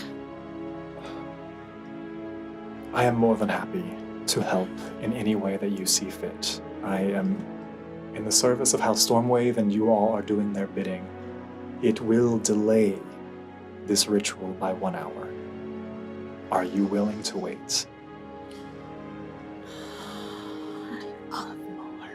Well, oh no. I mean, we should all be at full strength, but I guess I'll put it up to a group vote before. But I would be in your debt. And then I'll return back to the group. Karnath is with Lucius. Yeah. And Karnath is saying, well, if you just give me, if you got like any diagrams or anything, you like sketch it out for me. I used to help my dad quite a bit, so I can probably get any of the ritual component. We probably got him down here in one of our storerooms, so I can take a look for you. And Lucius looks down towards Karnath and says, that actually would be remarkably helpful. Show me your storerooms first. And he heads off with Karnath to go look at the storerooms for the ritualistic components. And then after about 5 or so minutes, Karnath is the one that comes out. And I'm just going to make an assumption that Nim, you're kind of still down there, you're waiting for whatever's about to happen. And Karnath goes over towards one of the hallways that had been described earlier, but we haven't gone down. And Karnath says, so whenever you all are ready, I'm going to be at the room at the very, very, very back. Can't miss it. And it's a terminal end. You just find the room, and you don't have to knock. You don't have to open the door. All you have to do is just ask to come in. Okay. Well, we'll see you there soon. Hey, thank you so much, Karnath. Karnath, listen. You come down too? Yeah, because I'm looking for him because there's something I want to say to him. Okay. Jabanu, he's just heading up. We're down the room. I'll see you soon. Bye. Crazy about the keepers, right? I think I want to talk to everybody else. I want to. No, never mind. I'm too distracted to incite that right now. I'm gonna say, kind of. Listen, if for some reason I don't make it out of that, and Myza still exists somehow, will you take care of her? The wagon's yours and everything in it. I will do that for you because we are friends, but I do not like the thought that you've put in my head. Sorry. Come here. I'm gonna give Karnath a big hug. And he's holding onto a number of ritualistic components and chalks and small crystals, but he doesn't stop the hug. They all come clattering down to the ground as he hugs. All right. Hugging. We'll be fine. Ellis is dying. I gotta pick all that up now. No, I hope I'll pick up. Picks it up. And he's told you where the room is going to be. You've had your conversations. Is there anything else that you want to do? Prepare, ask. I'm trying to get a group meeting real quick. Family meeting. Family meeting downstairs, right next to the garden. Nice. I'm gonna cast Mage Armor if that's gonna do anything. Can I get a bunch of hand mirrors? Roger's laughing at you. You want to get a bunch of hand mirrors? I want to get like 7 hand mirrors. There are 7 hand mirrors here. You can go and collect 7 hand mirrors. I grab them and then okay, great. Okay, everyone. Hold those for you. Yes.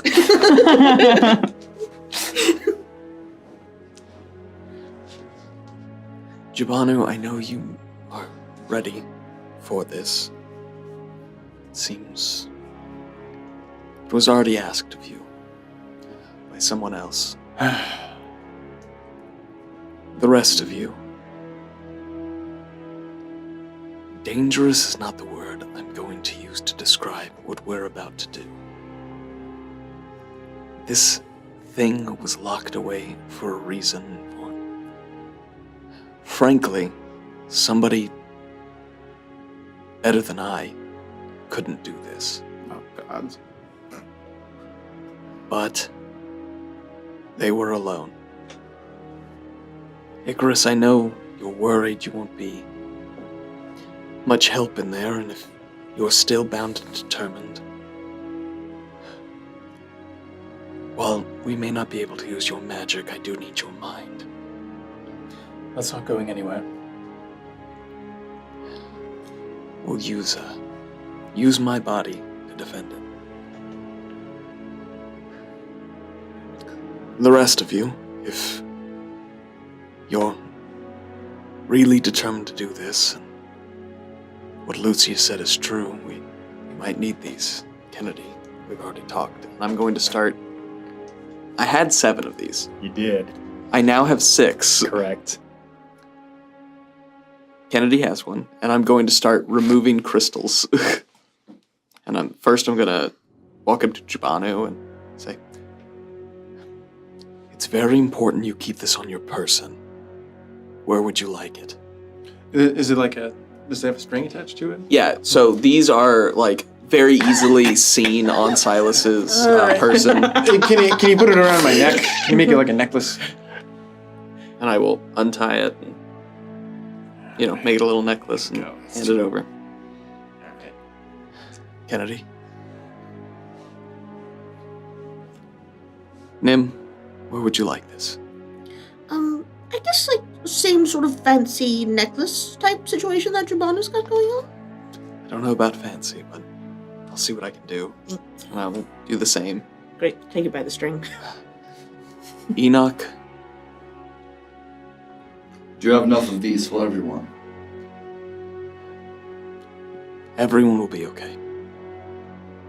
But I'm not worth it if you can give one to someone else who needs it. Enoch, you are a valued member of this team. You're worth protecting. Enoch, I need you. Very well. And when I take this, I put it in it like Infinity Gauntlet, like, incorporates into my I have 6 total. That's hand. tight So as awesome. heck. Joyous. So that'll leave me with 2. Or 4, 5, 6. Kennedy already has 1. So yeah, I'll be able to keep 2. And repeat the process with Icarus. Well, I don't know if my robes are gonna work. So do the one spot that's not going anywhere. Just thinking in my mouth. You shouldn't need to. Okay. He's there. Do you want me to tie it for you? Oh, yeah. At all? What? No, we aren't going. Kai is nearby. Hey, what are you guys doing? We're in the basement. But are you afraid it clashes with your robes? Just put it around your neck. Okay. I'm afraid somebody will steal it. Spit it out, spit it out. Yeah. No one's going to steal that from you. Drop it. I just with what the little we saw, I'm trying to prepare for everything. I'm normally not this vulnerable, if you get me. Unless somebody knows exactly what that is, it's a worthless trinket. I'm just saying, whoever this is, it sounds like she's run into your kind before. She might be ready. And that will help. Okay.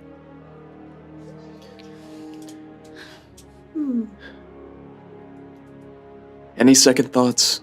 I won't judge any of you. Some of us are doing this out of duty, and I'll nod at Jabanu.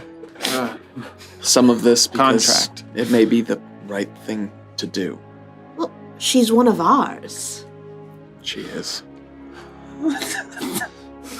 I'm not saying anything, but it's on my face. It's not poker faced. Oh no, I have 2 levels of exhaustion still, so no, not at all. That's what I keep leaving the door there. Oh, this is it. This is how I die. I still have some minor injuries on myself from the last engagement. Haven't gotten to sleep those rest, off. right, guys? Oh, I hate At this magic. table. Yeah. I hate magic. I hate curses. All right. Lucius, do you have any recommendations for a strategy, anything we can, last minute preparations, that would be good. You said go in with a plan. Stick together. You've seen what happens when we separate. I've also true. I'm also really curious about Kennedy. Would you mind distributing the mirrors? Thank you. I was thinking that it's possible that there's lots of reflective magic at play, and with the eyes and the sort of pounds, I'm just wondering if maybe these would just be kind of handy to have since we can't do magic, and maybe there are other rules. So just in case, it's just a thought. Maybe it won't come to anything, but you can always just throw it as a distraction. It's not a terrible idea. Oh, thank you. Okay. It seems you said that this creature's eyes looked like mirrors. Yep. It might be the creature using the mirrors, but then again, it's trapped in a reflective ward. So using itself against him. yes, and Alice was charmed herself. I'm just saying there's weird stuff around symmetry and mirrors. So who can say? Who knows? Better safe than sorry. This makes sense. Lucius responds to your question, and he says, this being, this creature, as she is, do not fall for any of her childlike charms. It is noted here as she quickly aged to that of a small child. It is an appearance, it is an illusion. It is part of the image I am sure she wished to create with her mother that she misses. She has the mind of a child, then. Treat her as a powerful foe, yes, but do not overcomplicate things. How does a child play? Where does a child hide? What does a child seek? If you can answer those questions, you might be able to figure out who she is, what she wants, and ultimately, how to put an end to her.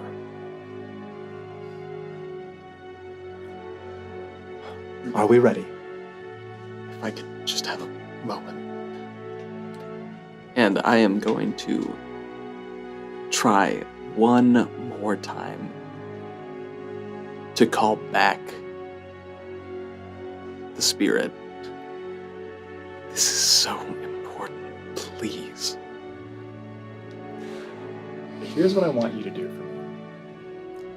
This is why this is important. We're not going to put a roll to this because RP is paramount, right? You've given a very specific ask, and at that time, it was so important. Is this more important than the previous task that you had issued, and are you willing to essentially sever that for a true recall? This is an emotional ask, not a mechanical ask.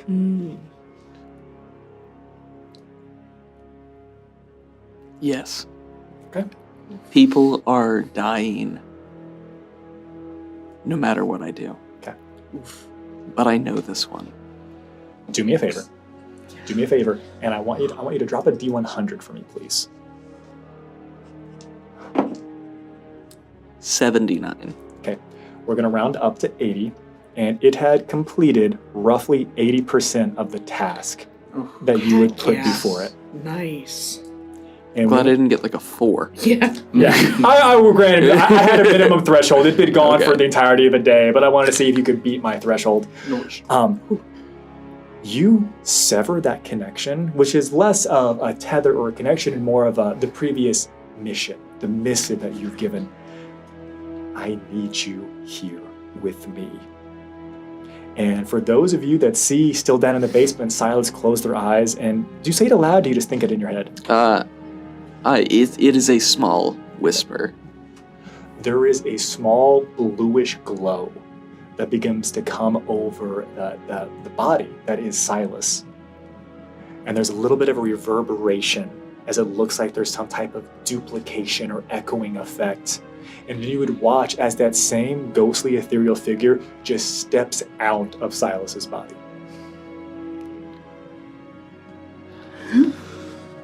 Oh, God. Good. Shoot, We're ready. Wait. Karnath. So the way that I've been playing this, because you haven't seen what the room is going to be like, you're not in the dad's workshop. Karnath is down the hallway in his dad's workshop. Lucius has come to get you all at the end of the hallway, essentially been like, it's time. And so Karnath's not there, but Lucius is trying to lead you to the workshop. Wait, I'm gonna look around like, any of you little unseen things, bring me a toy, any toy. And then I'm gonna... You say this aloud. Yeah. And a little stuffed rabbit just kind of gets brought into... Brilliant, Bonu. Then I'm gonna stick it in my bag. I'm going to store in my robes the spell recall. Okay. And, Okay. Lucius walks up to you, Kennedy. And you watch as he puts his hands together and he turns them at an angle. And then he puts them down and he says, I cast upon you earlier without asking, and for that I apologize. Your friend here has asked me to delay the ritual by an hour so I could aid you further. May I have permission to help?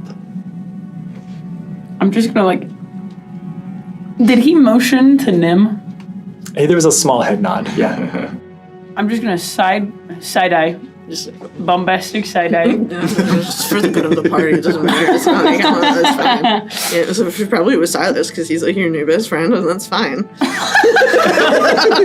That is him actually saying that. There's no doubt about it. It's canon.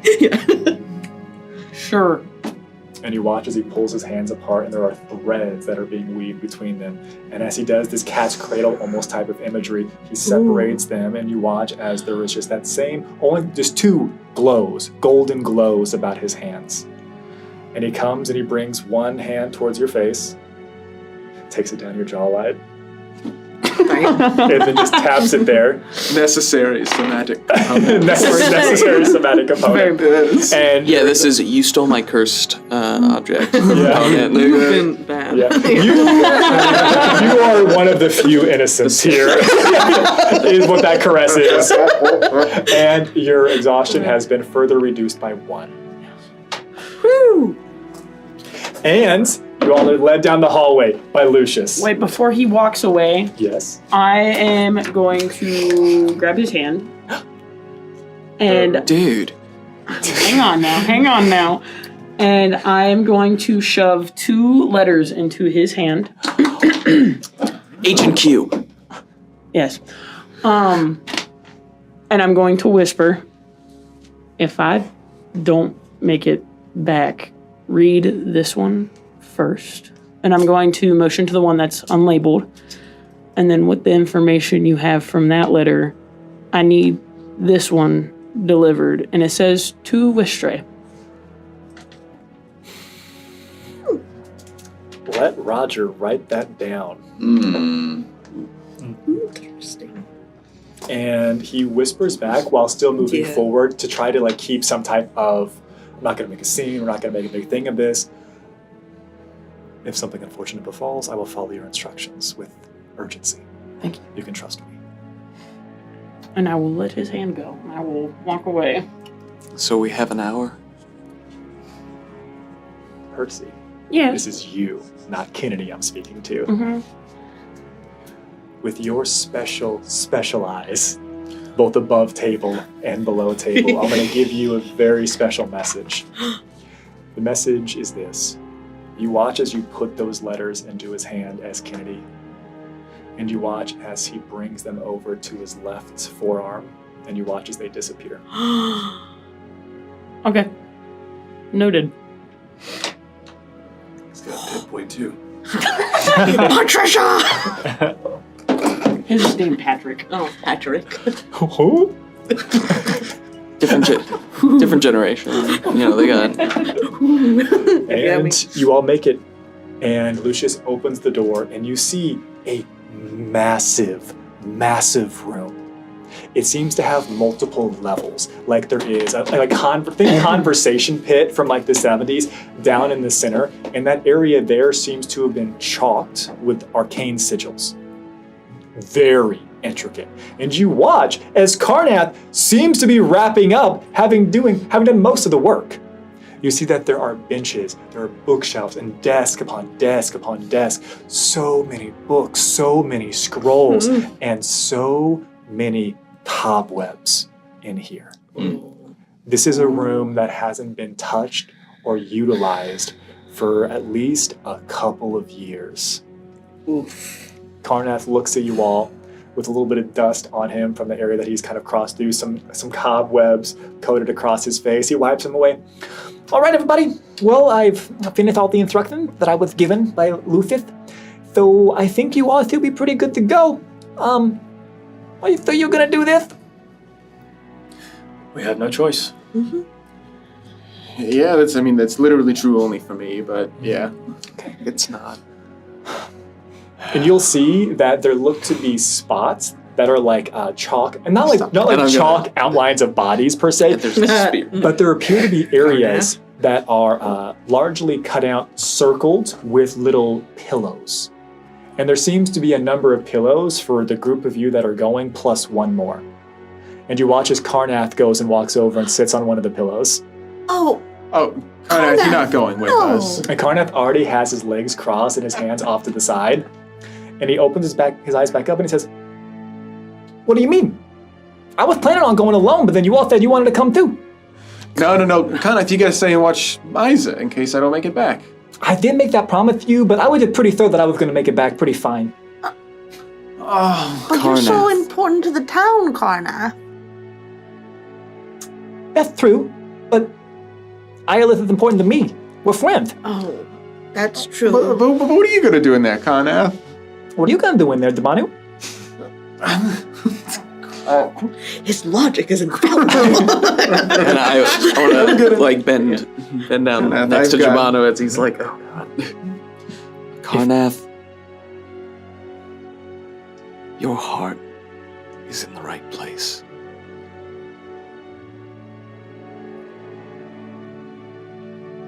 What would happen if you saw one of us die?" The same thing that you all, some of you, I don't think all of you seen it. Maybe at one point all of you saw it. I'm not exactly positive, so you all can help me above board here. There was a moment when you all broke Karnath and you watched that there was this celestial heavenly body that just came over his eyes. Yeah. You watch the same depth. And then he snaps back to, "Yeah, I looked pretty sad." We all are making a choice. Kana should be able to make one too. If he believes he can help us, he has shown nothing but proof that he can. That's so true, Icarus. Just because you are of great value to this town does not mean you are not great value to us in Irelis. Yes. You watch as Lucius, who is in the room as well, walks over to Karnath and says the following. "What did you see, Master Karnath?" And Karnath says, "I think it's probably for the best that I stay. It didn't seem to go with well when I was there." And he just gets up and walks back over towards one of the desks. Can I make an Arcana check?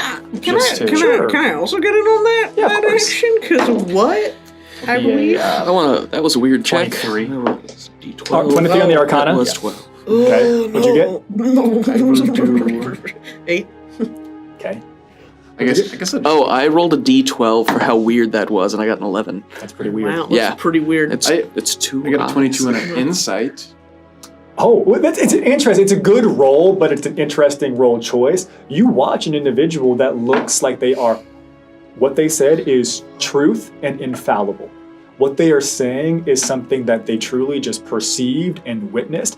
And there is a knowing, because I'll let the insight roll not just for a person, but for the situation. There is a respect and a reverence that Lucius is sharing with Karnath as he asks, "What did you see?"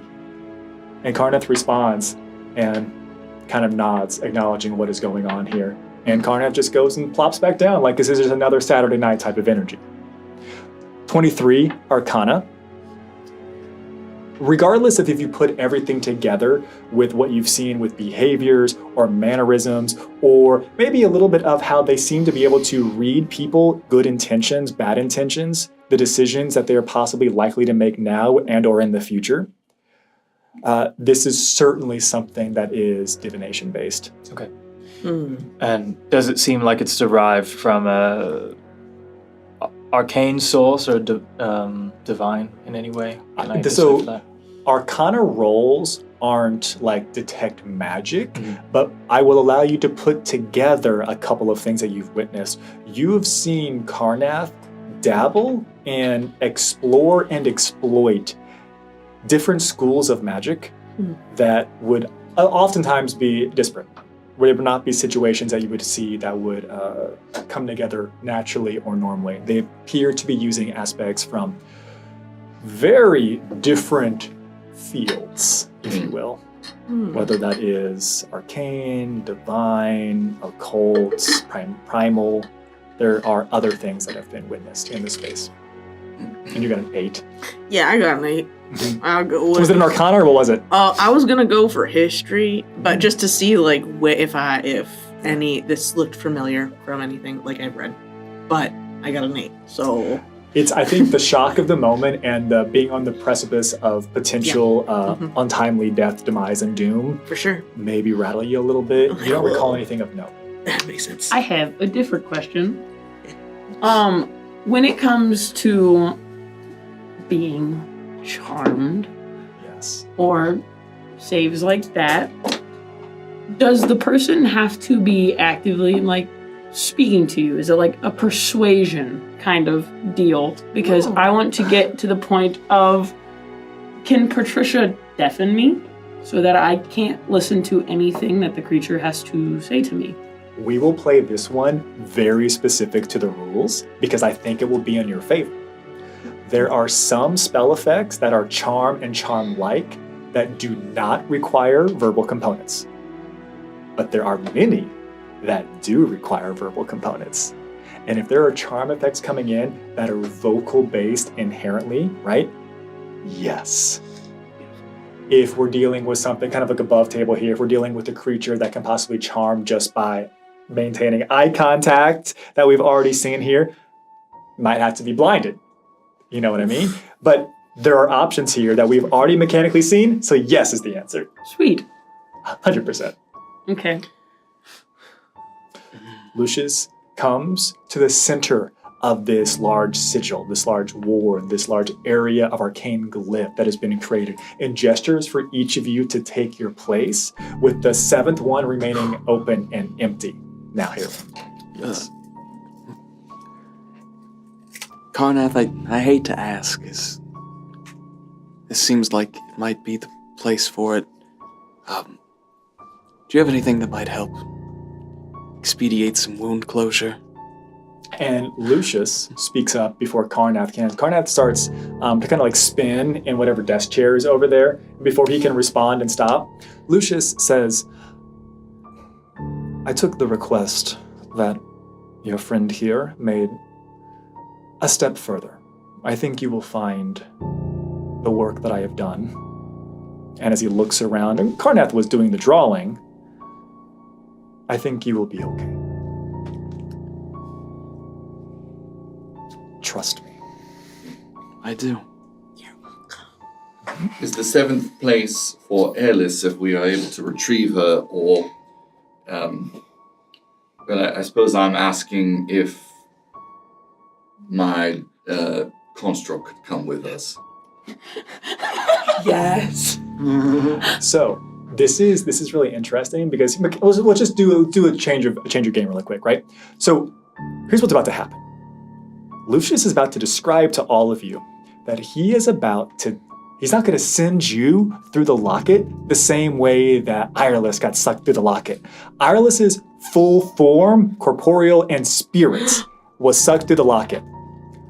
He is about to separate your spirit from your body and send your soul, send your spirit into the locket, leaving your shell, your carapace, your body here on the material plane.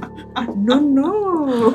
Okay. Where's Tulu been all this time? Tulu is wherever specifically the group was, has not left the locket. Interesting. That is what is about to happen. So with that, because we did something very unique and very different in how we activated your Steel Defender, there is a small sliver of you inside the Steel Defender. There's gonna be a guy named Steve who goes with us. Hey, it's me, the Steel Defender. He continues. And he gives you all some reminders. And he says, this is important for you all to understand. The only reason that we are able to do this is because Karnath's father seemed to make the very wise decision in where they placed their tavern, placed their inn. Slipping between the thresholds of planes is something we are no longer able to do. The ancient texts tell us that a time long past, it was as simple for those people as it was simple for them to cross the skies in their ships. Of course. Since the shifting, this has no longer been the case. The only ways we are able to do what we are about to do is because I am about to slip between the threads of the planes in a location where they are weakest. This is not perfect. If you die, if your spirit form dies while you are within, you will be stuck. If you do not make it back while I have this open, you will be stuck. And he hangs on every word as he says this. If you bring something back with you, you are not meant to bring something that does not have a shell on this plane. That will not stop it from coming back. Do not bring anything back with you, intentionally or otherwise. How long do we have? How long do you need? I don't know what we're getting into, but just hold it open as long as you can. Do not close it until you see us emerge with airless. Doesn't matter how your passive insights are. You watch someone who, they're agreeing with you. They're agreeing with you wholesale. I will do just that. Wait. For as long as I can. You said you can see in there from the locket, right? We can see into one room. Well, we'll find that room, and we'll let you know. He's reminded, he still has like the locket. He's placed the locket kind of down at the ground at the center of him at this nexus point, the center of this large circle. And he says, I will be watching. I will not sugarcoat this. If something goes awry, and you are able to begin to dismantle this from within, yet you are not the first thing that makes its way back towards the exit, I will do everything that I can to prevent that from happening. Yet I will take the safety of this city over the lives of the few. And I hope you understand that that is not a decision that I would like to make. Of course. Of course. Yes. Very well. Take your places. All right. Let's do this. You all go and sit in your circles. Patricia will deafen me. I will become deafened. In perpetuity. Yep. Young master, are you sure about this? Very well. Are you I'm prepared? just shaking my head. I just want to send a message to Kennedy. I don't know if he's deafened or not, but I'm just going to whisper. Not really what I had on the cards for a day at Flanagan's. Shenanigans. Punch card this, punch card. We'll say a small prayer of sorts as we're sitting down. Again, just whispering to myself, repeating that same thing I did earlier, and I'll say, Umbraxis, guide us. Drop a D100.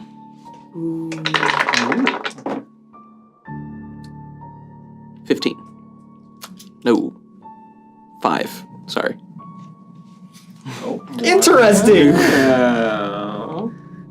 does that mean? I don't know.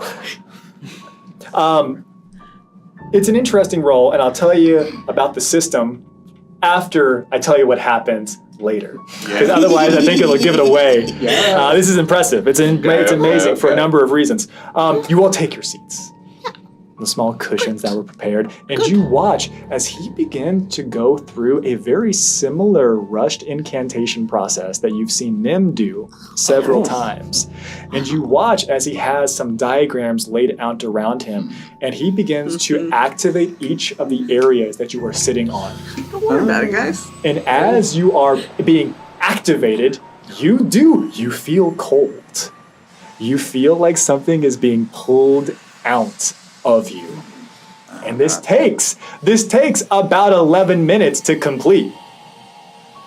And then it continues, and it continues, and then all of you would feel yourselves being pulled out of your shells. You are still able to see each other as you're floating up towards the center. Told you, Enoch. As you're all essentially just like ghost versions of yourself. Enoch, you look like a devoid humanoid form. You look like a machine wasn't able to replicate what you are or who you are because it's not in your data banks. You are a new fighter joins the fray as you are floating through You're the air. default Facebook profile picture. This is somewhat disappointing. And you see just a somewhat smaller version of you come out of your Steel Defender. What? It's your son. His Steel Defender's a little guy. Scrappy Jew. No, but he's on all fours. It's the only way he knows how to move. The other way. And you all are beginning to get pushed and forced down towards the locket. You can still see, you can still hear, and This then you is would exactly what I thought was going to happen. Yeah. you would hear Karnath yell out, "Oh, Icarus, I thought I was going to give you a message. Somebody named Adira said they were going to come meet you here later. I told them that they could just wait upstairs. They got a room."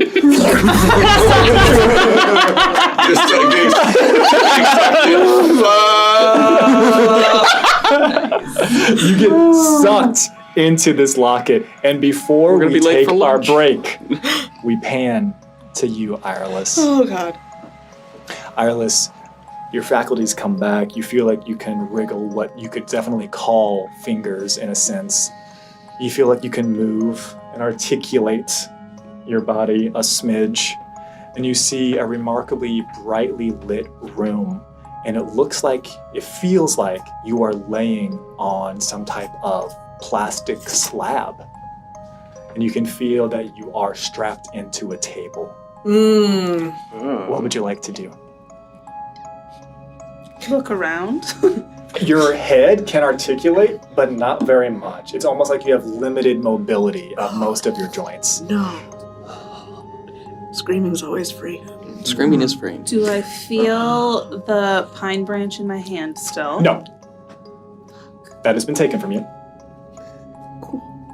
Can I get a sense of the size that I am?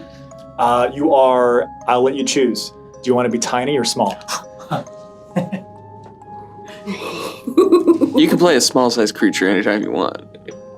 Tiny? You are tiny. You are the tiny size.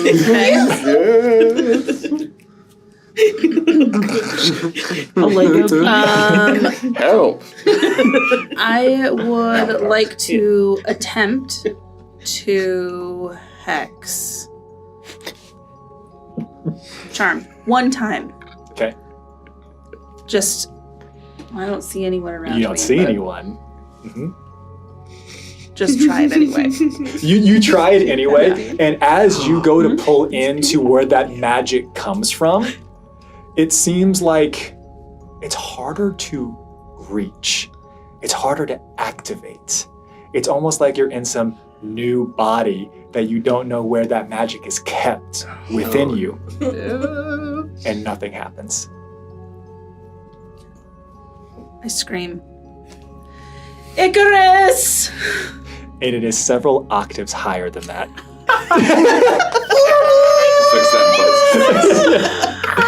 And that is where we're going to take our break. We'll be right back. Stay tuned. Lego City.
Welcome back to the Shifting Realms, everyone, as we have finally made our way into the demi-plane that is the Cursed Locket.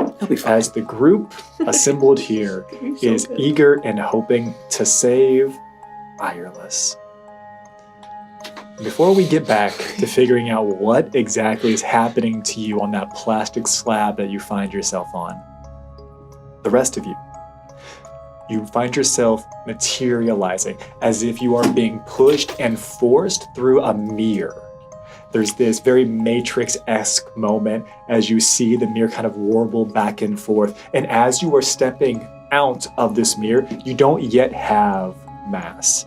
You are able to float down to the ground below. And as you, in your ghost forms, touch the ground, each and every single one of you immediately feel yourself grow heavy again. You feel mass and weight return to you. You are able to step and you can move your body in a very normal way.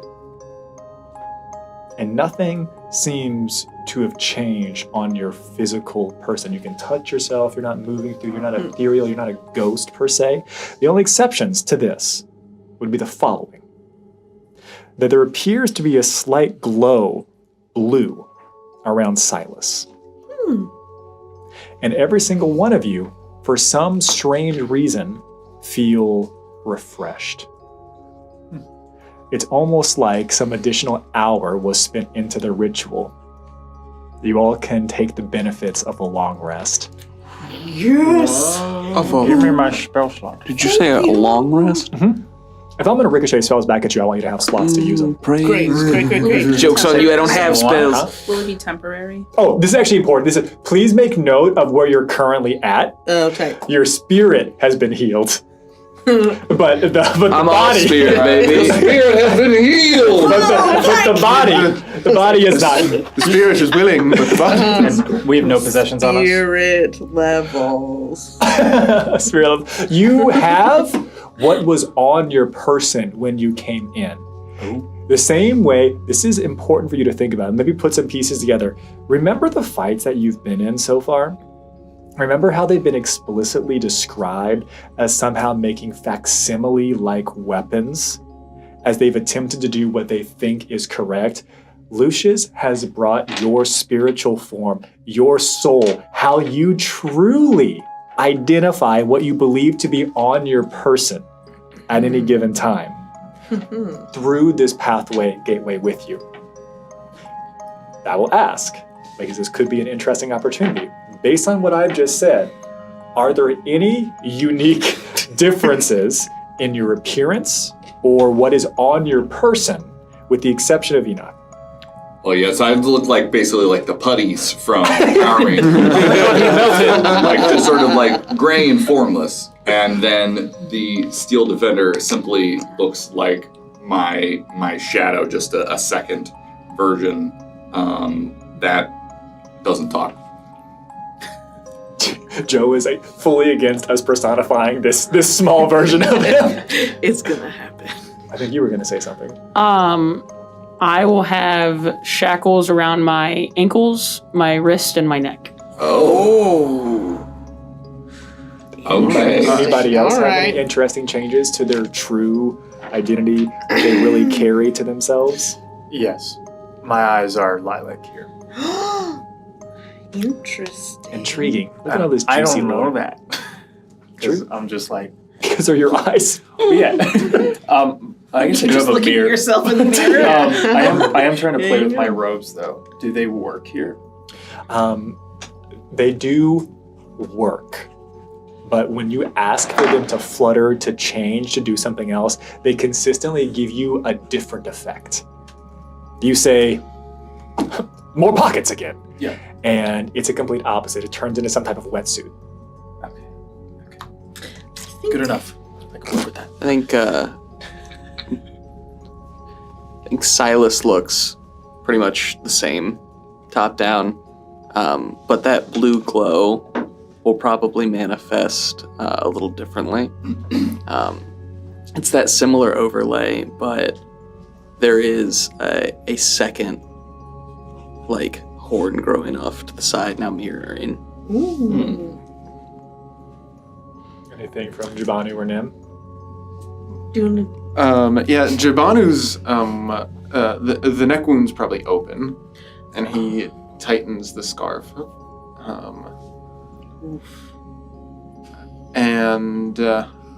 But yeah, everything else is basically the same. Mm-hmm. Anything from you, Nim? Nim was a little nervous sitting down around the circle because she wasn't quite sure what was gonna happen. Yeah, you know. And I think here she's just got like a little more stiltedness in her motions. And I think her eyes are bright red. An important question, because I want me to know. Yeah. And certainly for wonderful viewers at home to know. Yeah. Everyone else, I feel like, was wearing their crystal, however they were. Where did Nim put theirs? Around, like on a necklace on the outside of her clothes, around her neck. Yeah. Okay. Thank you for both saying something about your eyes. Silas's eyes are brown. I also forgot to mention my fishing rod is now just a gun.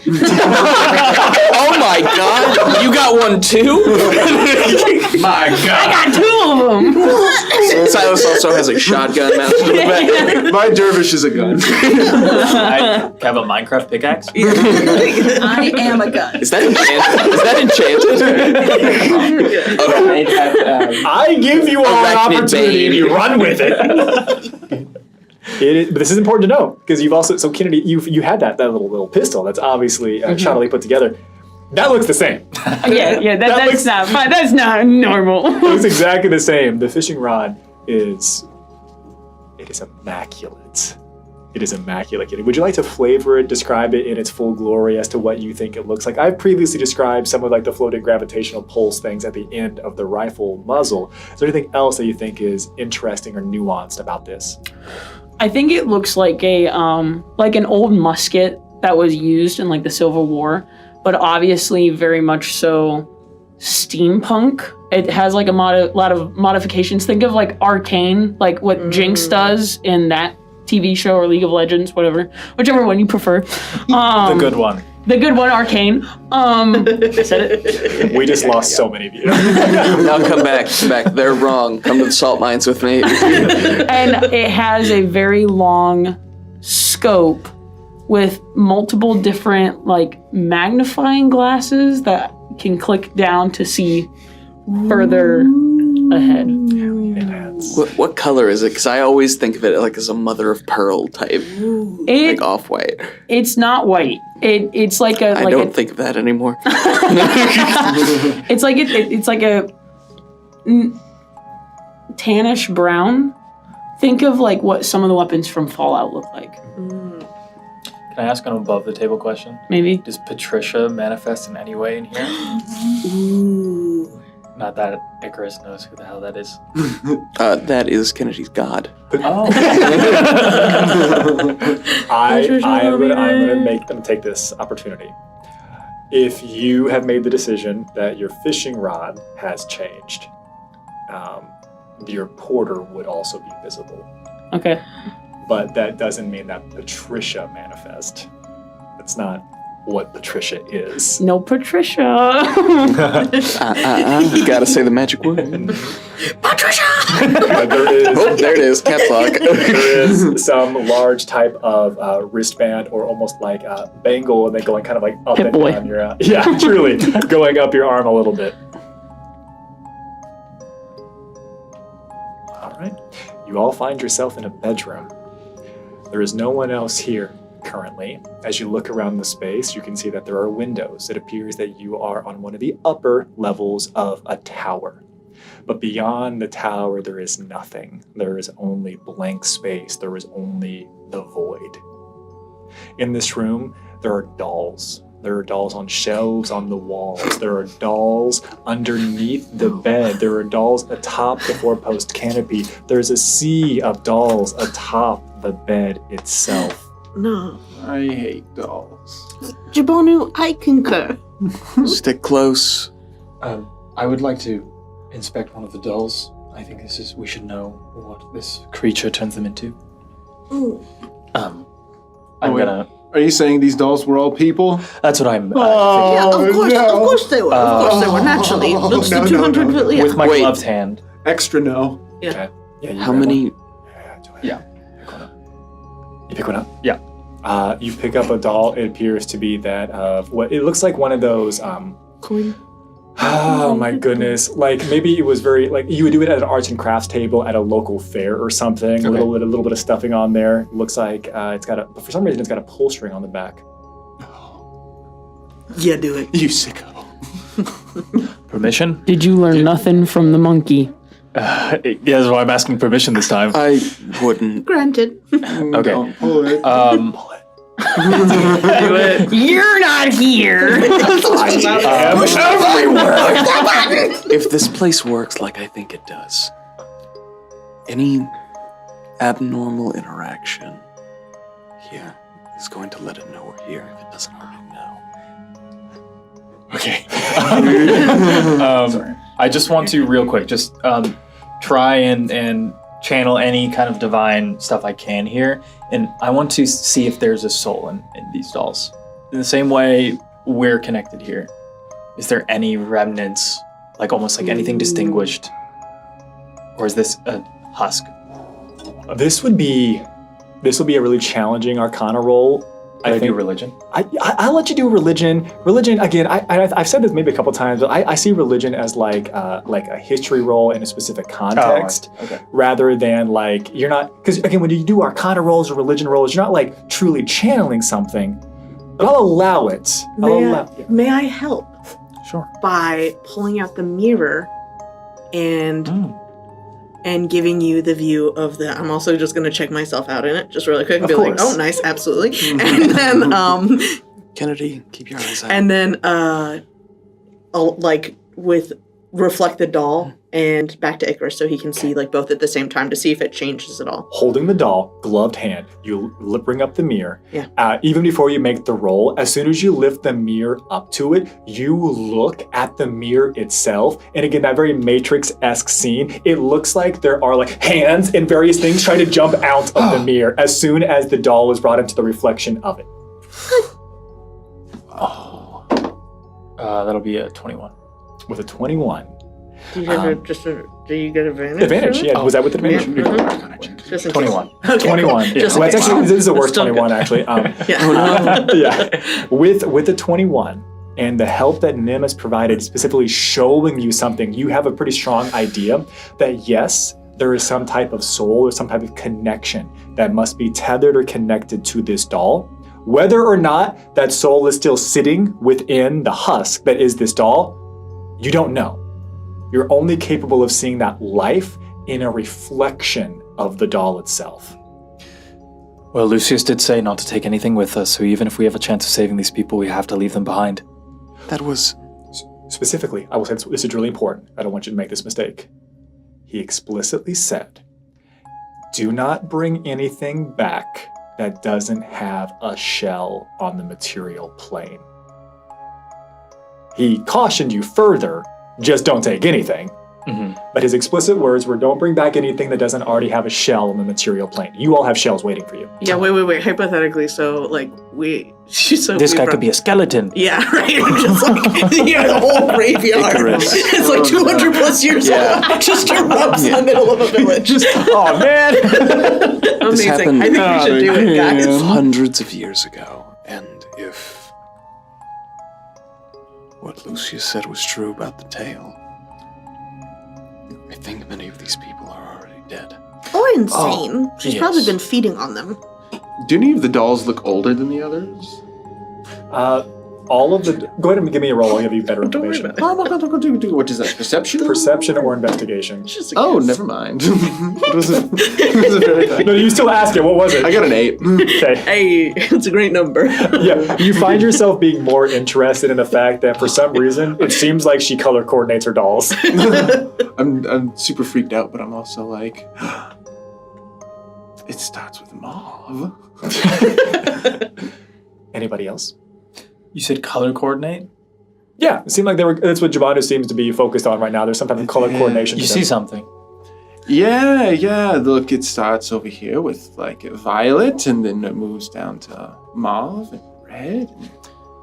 Is there any all the way to... color coordination in features like hair color or skin color? No. No.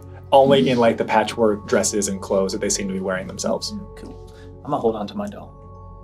I'd like to It's got a pull cord. So you said this is a... You said that. This is a bedroom. This is a bedroom. Where's Arlo's? I'd like to look under the bed. You look under the bed? Yeah. Okay. You look under the bed, and favorite it's full deputy. of dolls. Like, the full way through. I'm gonna like... You want to go under there? I'm like pushing the dolls away to see if it's just like doll, or if it's like doll, empty space. Yeah. You push some of the smaller dolls out of the way, and as you're like reaching your hand almost as far in as it could possibly go, you feel another hand fall into yours. No. Extra no. Super no. Because I know you could read my lips. And I will mouth the words, there's someone under the bed. Because I can feel it's got like, it's not just like a... It is a minute amount of pressure that is it applying to you. A demure amount. But this is not a doll's hand that fell on my hand.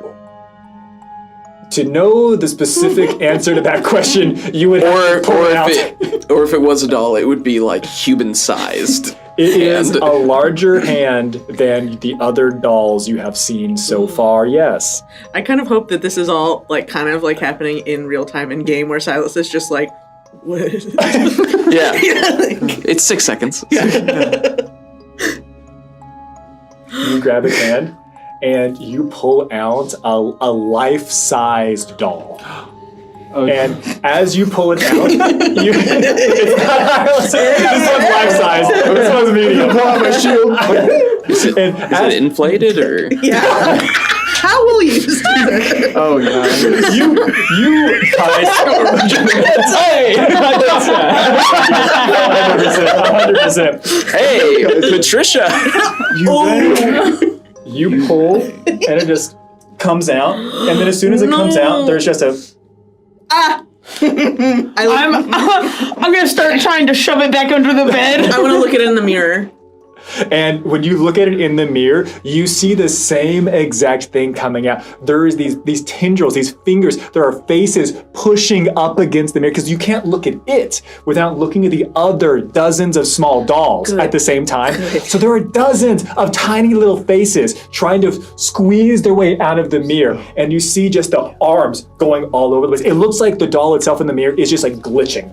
Does it look like the doll or does it look like humanoid? It looks exactly like the doll, but like something's trying to escape from it. Push out of it. Again, pop, pop, pop. Interesting. And it's moving. Oh, also, so far all it's done. It has teeth? It doesn't have teeth. Human teeth. It doesn't have teeth. It has what looks to be some type of like wood carving to be what the mouth is. And whenever it smiles, it's literally just like the parting of like some like felt pieces. You start pushing it back. Yes! I think that one likes you. Don't touch it. And you're pushing it back in, but you're still holding it as far as I know. No, hold on. I'm not looking at you, so I don't do that. Put my hand on Kennedy's shoulder. Oh. You pull it out. Does it have a giant pull string on the back? This one doesn't have a pull string, and I will stay true to that. That yours does. This is Chekhov's pull string. So you throw this life-size doll, truly remarkably light. Exactly the same as I was walking around with Kennedy yesterday. Yep. So what are you doing? If this place works like I think it does, this thing has more autonomy than the rest. Could be useful. Interesting. If you see it try to like grab anything though, like let me know. Nope, it's just kind of smiling. Well, that's. I'm gonna go around to the other side. Yes. Hi. Oh God. Is there My name's. No, don't do that. Well, we shouldn't talk. Perhaps no names. No names. Just introduce yourself as Kai. Do you say the name Kai? Yeah. Oh, you do know him. It just seems to be the next person who's speaking. Oh. Someone else go. All right. If these dolls are people, then I guess look for one that looks like Iris. Okay. Is there... What's your name? It just looks at you. I look at And it. just smiles. Can I see its face in the mirror? Does it? When you look at it in the mirror, it is indistinguishable as an entity, a person, or a doll. It looks like there is something trying to jump out of the mirror or out of its body. Oh, yeah. Remember when you said we should be careful not to bring anything back accidentally? I do think if we, like, somehow release them, they will try and... Yeah, they seem desperate. They seem like, desperate, to yeah. break So out. maybe we should just, like, take a quick look-see before we, like, jump through the exit. The story that we were told was that this entity wiped out an entire town. I think I know. I have a suspicion that these are the denizens of that village. Yes. That would make sense. Perhaps other victims of the locket. So I wonder. Oh, no. I just wonder if there's any correlation between this doll and the rest that are more like this, minus this odd string. If perhaps Iris is maybe if she's turned into one, if she's more recent, will she also be like large and lifelike like this? That could make a lot of sense. Like, should What we a be brilliant line should we of be looking reasoning. for one that can move, or should we also just be searching through every single doll? Do any of the dolls look like Iris? That's I'm gonna yeah. do well, that. Iris Yeah. does right over there. Investigation. While this is happening, I just want to be turning the mirror on all of our party members and see if they look the same. Interesting. I got a 5. You got a 5. You don't see anything that appears to But look these like colors. Iris. Is Laura not here to help you? And I'll cast guidance on you for your next one. Okay, this is the first Oh, yeah, opportunity shit. for me to break this. Please pick another person at the table. Okay. Is Lord not helping you here? And I will cast guidance on... No. Point to just point to a person at the table. You point at Kennedy or pointing at them? Kennedy. Okay, you point at... Okay, we're gonna do this. Let's put this. Do it easy. I'm gonna have a little bit of autonomy here. 1, 2, 3, 4. Drop a d4. This is fun. 2. Yeah. You cast guidance on Kennedy. Oh. You feel a little better. You go over and touch Jabanu. Mm-hmm. And Kennedy, you feel pretty good. You feel guided, in fact. I have no idea what happened. That felt weird. Huh? Usually you're supposed to feel good. No, that just felt weird. Are you casting? Well, I wanted to see if it would work. It's a pretty harmless spell. Didn't seem to... You feel okay? Yeah. I love this. This is You great. feel like somebody just gave you like a Patricia light. Then maybe your kind of magic is unaffected. Maybe I thought perhaps there was a chance the divine might be, but we'll see. I will obviously keep things limited. Anybody else want to do anything in this room? You've got a life-size doll. Is there Full strength. where Iris sat, like to look out of the locket? Is that in this room as well? Yes. You all came out of the mirror atop that desk. You would have seen the chair that Iris had been in, and you are making the assumption that you're seeing what was also in beyond this room as you are now here. It looks identical, that chair, that desk area. Can I sit in it? 100%. What do I see? You sit in it, and as you look out the locket, you appear to be looking up at the ceiling of Karnath's basement. Well, I'm gonna kind of hold my shield, trembling, gonna kind of like Scooby-Doo tiptoe my way out. Okay. And I'm just gonna kind of look out the door and see what I see. You find yourself on a landing. The landing doesn't appear to have any other doors whatsoever. There is a staircase that one side winds down towards the left, and then another side winds up to the right. What do I see when I look in the mirror at everyone? I believe, and if somebody disagrees, they're more than welcome to flavor this and color this their own. There wouldn't be a ton of difference really with Jabanu, even with Kennedy. Most of the changes have already happened there. When you look through the mirror and see like Enoch and their Steel Defender, you can actually see that there is some tether that appears to be connecting those two. Ooh, is there a similar... Seeing that, I want to look around the air and see if there's a tether from the dolls leading anywhere. The dolls do not appear to have that. Okay. That's a great question. You do not see that. Okay, wonderful. As you look specifically in the mirror over towards Icarus, you would see that there appears to be honest, I think it's already been described fairly well in this game. There appears to be a burning fiery passion that is around Icarus. Similar to what at least some of you had seen, and one of you described as being burned whenever Iris looked at Majira. Interesting.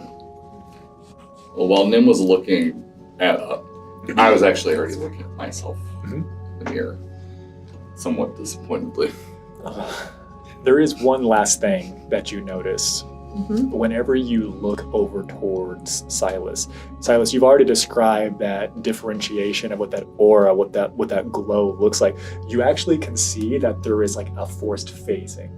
It almost looks like the phasing or the changes of the moons going back and forth. And it seems like Silas's appearance is changing in the mirrors. You've described now having brown eyes, seeing changes of the eyes, changing of the horn that's been described consistently. Kennedy? I have a question. Yes. Kennedy would not know this. Is there something, because of a session that we played, is there something darker that's there because of someone that touched my eyeball? Ooh. Ooh. Interesting. But what is this? To be honest, you want to do it? Beautiful. We'll do it. Okay. We travel back in time in real life where Roger described, everyone hold on, we're shifting. Get shifted, guys. As you held the mirror over Kennedy. And you would see that Kennedy, would you like it to be your left eye or your right eye? Are you strongest at the I think it was the left eye. You would see that Kennedy's left eye is just pitch black. It is like obsidian. Interesting. There is no reflection, there is no shine that comes off of it. There is only the blackness that is that eye. Oh dear. And I think as Nim goes to like pan the mirror around and continue her investigating, it passes back over her, and in the mirror she sees that her hair is down. Her mouth is closed, and she's in like a big flowing white dress, and her nails look a little sharp. But she just like, yep. Look, you could climb a wall with them. Or something, you know. We'll pivot here. Yeah. And you all are getting, at least Jabanu is getting ready to head out onto the landing. You all have a conversation, and we go back. To that plastic slab. And you hear a voice. Oh, good. You're awake. And you hear small steps coming up around to where the table is, and you would see a young girl that you recognize. She's still wearing her blue dress with the white smock, only she has some type of doctor's mask brought up over her nose. You maniac. And she says, "Are you ready to play now?" Do I have a choice? Oh, everybody has a choice here. This is my playhouse. Where's my pine branch? Oh, that doesn't belong here. I want to play with my pine branch. Well, I don't. What do you want to play with? You. Okay. What game do you think we should play?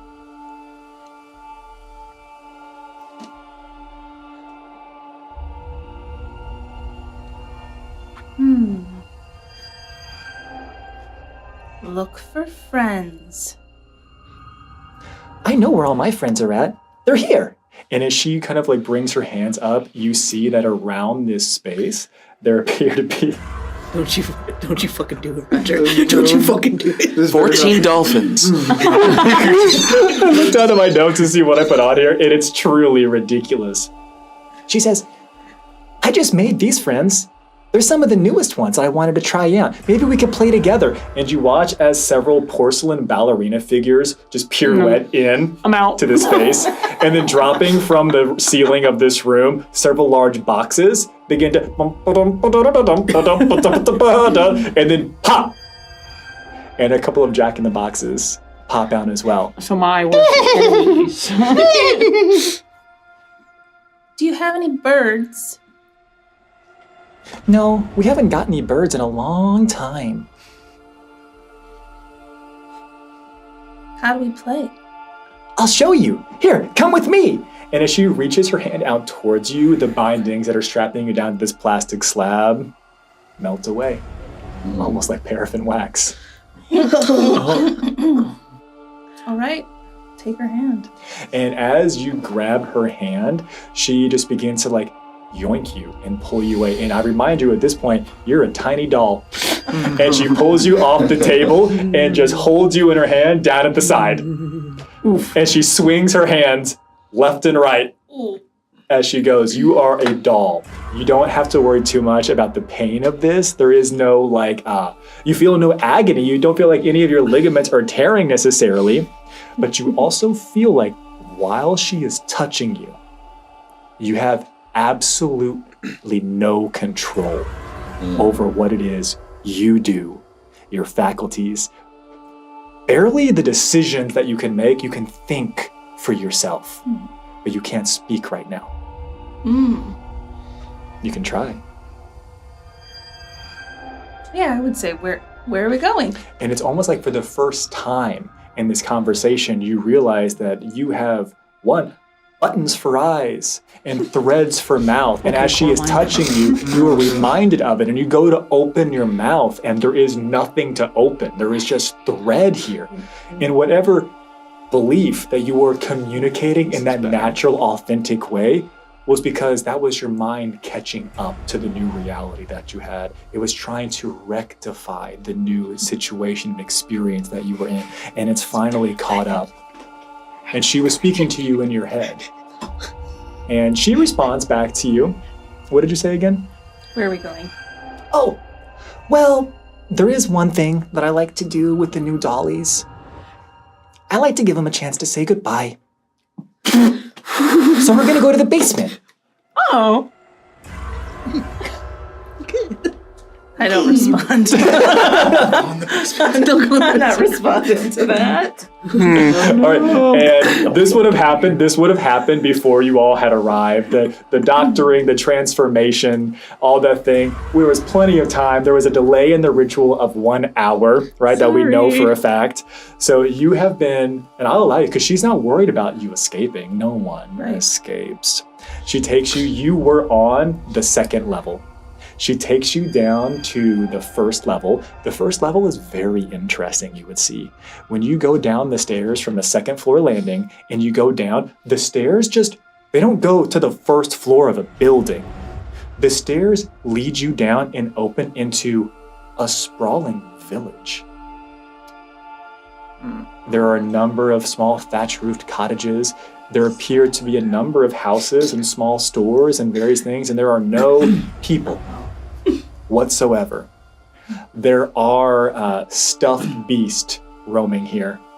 They appear to be made in similar figures as like panthers and tigers. There does appear to even be a few displacer beasts that are all stuffed beasts roaming here. And as she walks through them, they all come forming up with her as she pets her stuffed beast, crosses over a bridge, and goes into a small house on the edge.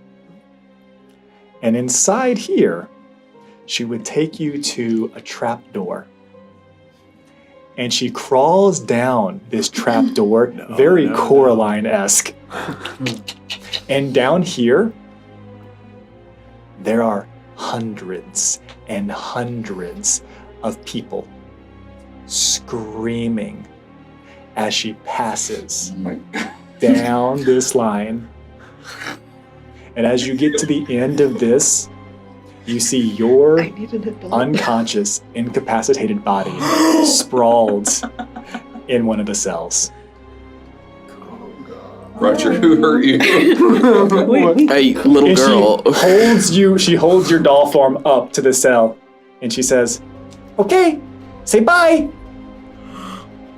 Can I blink my eyes? You cannot.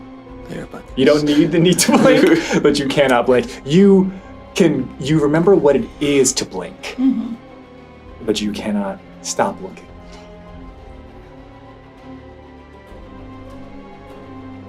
Anything you want to say?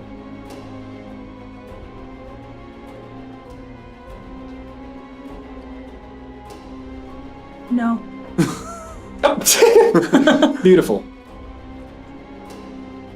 And we'll switch back. You all have arrived. You've stepped out onto the landing. What would you all like to do? All right. Up or down? Did she say? We couldn't really see her. We only really had a shot into the bedroom. We should go up. Okay, Alright. up.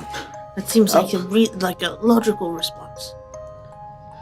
Well, I mean, Makes sense to me. either way, we go up to the top, clear the way, make sure nothing will, follow us down. I suppose we should make sure nothing follows us up either. We could split the party. No. What table? Sorry. Mention something Nim thinks it. upstairs. Wasn't there like a no. room? Didn't she sit at like the desk in the mirror upstairs and say there's something else in this room? Or like, can we see the rocking of something? No. The rocking chair wasn't in that room. Okay. That was upstairs. So that whole imagery, that whole scene, you would not know anything about because you saw all that you heard. All that you heard and probably would have been basically communicated. I think you said this. Tell me if I'm wrong. Something of she wants to take me to mother, and then left. But you don't know where or what that means. Okay. I rolled a dice to decide whether it was. This is a 3-story building, though. You don't know exactly how many stories it is. If you would have poked your head out the window, it looks like there are several levels above you. It looks like you're on the 3rd level, and it looks like there are 6 levels total. Silas, I trust your instincts. Mm-hmm. Yeah. You said this was a Slayer prison, so let's go up. All right. You first. Enoch, with me. Yes. Enoch, little Enoch, Silas. Head up. Come Lily. And I'm going behind him because I don't want to be last either. goes behind. I want to be in the middle. Who's next? Next. Last 2? In the middle. I'll go last. Okay, beautiful. Good enough. You all make it up the flight of stairs and you find yourself on an identical landing as you've just come out of. The door appears to be in the same location on this landing as to where it was on the previous landing. Kennedy, with your passive perception of 20, you're deaf. You can't hear anything. I got a 15. I got a passive of 16. Ooh. 16 just does it. And when we put those together, that's 31. Yeah. As you come I up, think so. because it's on the threshold for you, 5 up on Kennedy here, but just on, it sounds like you can hear marching coming from the other side of that door. I'm hearing like some kind of marching. And I'm like reaching for the door. Does it sound like little feet? It sounds like feet. Yeah, there's some kind of marching on the other side of that door, so You're reaching for it? Yeah, it was. Okay. So, be careful. Like multiple people? Yeah. Does it have a keyhole? Can you look through? It does. This is better. I will bend down and try to look through the keyhole. It looks like as you go, give me a perception check. Let's see how successful you are at this before I just give away all of these beautiful secrets. 22. Beautiful. You look real good. Cartoon look and your eye pops out for a second and the log gets through. That's what a child would think would happen. 100%. You get an amazing roll and you peer through there and it looks like this is a child's playroom. You see giant blocks. You see that there are giant slides in here. The room looks much larger than it should be. Everything looks to be oversized in this room. And they weren't tiny footsteps. You see that there are toy soldiers marching in formation that appear to be large and huge. Do I think I can see like the vast majority of this room? No. Because in the way that I see this, you're looking through a keyhole, so you're like seeing massive. Well, when my legs. eye turns. Yeah, when your eye turns, it then peers up like a periscope. No, you can't see how much higher the room goes, and you can see a little bit to your left, a little bit to your right, but there's definitely things off screen for you. Well, there's a lot going on in there. What? Well, there's some. I mean, honestly, it looks like a toy army.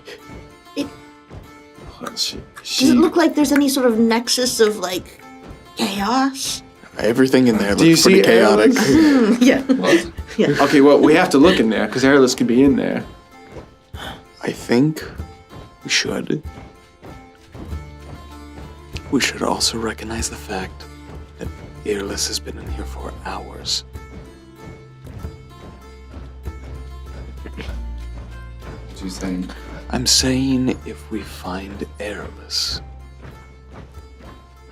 she'll either be okay, and she'll continue to be okay, or we'll find her. What if at first, as a plan, we just get the sort of general layout of this whole building, and then we choose the most likely spot? I think that's wise. Wow. I mean, these are soldiers. You think they're guarding something? I think it's possible.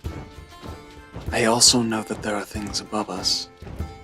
And if we alert here and need an escape route, I don't want to be cut off. So I think Nim is right. We should continue on. Yeah, all right. You're the Slayer. You hear them marching, rhythmic, uniform. Look at the doll. On the back of it, there's a pull string. Same description. Every time you check your inventory, examine. Yeah. Does his doll? Yeah. Does not. No, have I a pull checked string. if it had No, like a I mean big not that. size. Does it react at all to the soldiers? Absolutely not. Okay. Absolutely. Let's go. not. You all head up to the next level. Yeah. All right, same order. You head up to the 5th floor. Ooh, I'm gonna keep notes. Okay. So 4 has soldiers. Yeah. In your soul, you brought forth. Yeah. Oh, absolutely. That feels I on think that's brand. accurate. Yeah, no, that feels on 100%, brand. Yeah. You make pull it out of your soul. You make it up to the 5th floor, and again, you see another door that looks identical to the door that you had seen on the landing lower. And this time, you don't hear anything from this distance, unless anyone goes closer to the door and actually does a perception or an investigation. I'm deaf. That's why I went. I'm just like, you want me to open the door? I'll do Look through the door like I did, please. I'll look through the door. Okay. I don't hear anything. What'd you get? I got a total of 7. Yeah. AKA a natural 1. You don't hear anything. 14. Okay. You're doing perception. Were you looking, right? Yeah. Okay. Again, you had a passive of 21. You roll an active. Maybe something gets in the way a little bit, but still with a 14, it's a little bit more out of the peripheral, which I know is silly because you're looking like through a keyhole type of thing. But you think that you see something just on the edge of threshold of your vision. No. I don't like skittles. I'm just gonna. You're not gonna like any of the rooms, people. Nim, do you want to give Kennedy the paper for a moment? Sure. I offer you the pen and paper. What did you see? Skittering. That's what I write down. I'm trying to decide if you've had anything more. It was a 14. It was something skittering, but it almost looked like a patchwork quilt. Why? No. Why? And that's the only thing in the room? Was that the only thing in the room that That's I the saw? only thing that you saw while you were looking, because now, because you're having this conversation, you've looked away from the door. That's all you saw in this 1 second. And I imagine Kennedy was like, nope, and then he continued to draw and write this down. I'm concerned that there will be ghastly things in all of these rooms. That's probably true, Enoch, but we still need to know what we're dealing with first. I can look again. I'll look. Give me a perception check. 22. Wow. With a 22, Same number. The thing that you saw, because it was just on the edge of your vision, it was so fast. I know what I'm looking for. You're looking Now around, that I got a heads you're up. waiting, you've seen these little patchwork quilts, and there looks like they are like gingerbread size little patchwork dolls Thank you. that are just... If anyone here has played any of the Final Fantasy series, they're like Cactar in the desert, just gone. speedy as hell, remarkably tiny. Some are small, some are tiny, and they seem to be made out of like stuffed quilt with some type of like fluff within them, but they are so fast. Jump scare right in front of the keyhole. So you're looking, you're like, oh my god, what is... And then you hear nothing for a second, and then you just see a little button eye come up to the keyhole. We're going up.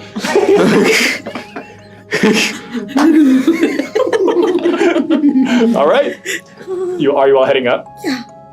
You all head up to the 6th floor in the same order that there was, and this time you come to a half landing. It's not a full landing. It appears like for some reason there must be something else that either takes up half of this floor, or who knows, maybe just some very strange creation whenever this place was manifest. Could just be incomplete. And there is no and there's no door. There's no door to the room that you all can see into. And you see that there is a room, and it's remarkably dimly lit. All of the shades appear to be drawn. It looks like there is... You've seen those Victorian homes, and whenever they would go summer other places, they'd cover all the furniture and cover all the mirrors and cover all of the windows. That appears to be the case, and there appears to be a rocking chair in the corner of the room. And there appears to be a humanoid figure of regular size rocking. Could that be? I want to switch to my dark vision. Can I make an investigation check to see if there's any signs of struggle on the floor and the carpet on the wood? Yeah. Claw marks. Yeah, with your dark vision, again, shades of gray, see very similar things.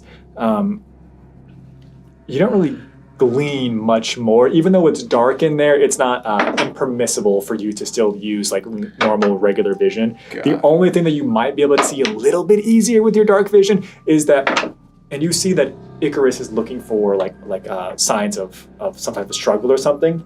Icarus is looking at the ground, and you're looking maybe up at the walls at a second, and it looks like there are claw marks and scratch marks on the walls, on the door frame, and then around the edge of the ground floor as it comes closer towards the landing where you all are currently at. Extra yikes.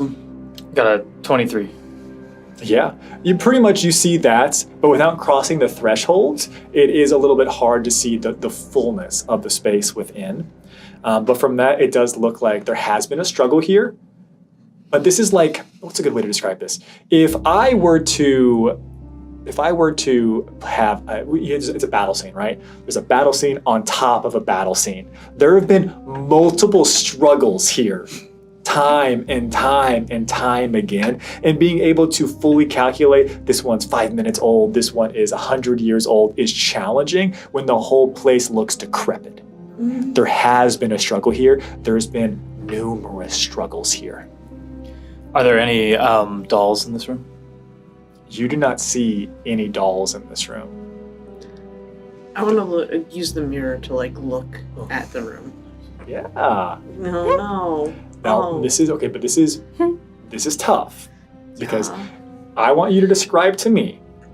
Okay, no, this is definitely possible. You have to put your back to the room and hold the mirror up to look back in there. Correct? Yeah. So spooky. I want to be where I'm at the back of the line, lift it up and angle it back. Yeah. In the room itself, what you see is it looks like there are dozens, if not hundreds, of dangling strings coming down from some unseen ceiling. Oh, excellent. Yeah, maybe we shouldn't go in there right now, guys. What do you see? Strings. Do they look hungry? The strings? Yeah, like not they're particularly. Looking to attach. They do not look serpentine in nature. They don't look to be animated at this time. They just looks like there's somebody hung up streamers from the ceiling or something, and this time they are strings. What do you see? Wow, Chris? how innocuous. How fine. What? Many signs of struggle. There have been countless bouts here. Whatever the thing is. What? Probably killing a lot of people. Well, what other options do we have? What other rooms are there to search? We can go downstairs, but I don't like that there's not a door here. Yes. I'll do my perception check. I can't. I believe we should go quiet. Very quiet. I got a 19 this time. 19 total? Yes. You see, very similar to what's already been described. Jabanu is now kind of aware of this. You're able to pick up on some of the nuance of the fight, of the scuffle that's going on here. It looks like there might also be burn marks or some type of some residual spell effects have gone off and seem to have ricocheted off of something and been maybe shot onto the walls. It looks like all of the mirrors in this space have been covered. That's probably something that you would be more attuned to, thinking more so about this. You're watching Nim go through the mirror reflection process. But the problem is you're not getting much more because whatever humanoid figure is still rocking in the chair, and the chair with its back to you, and they have this lace cover flowing over it. Like they're wearing some large lace gown, maybe with a veil pulled over the back. No. I'm pulling out my dervish. Well, I don't think we have a lot of options. What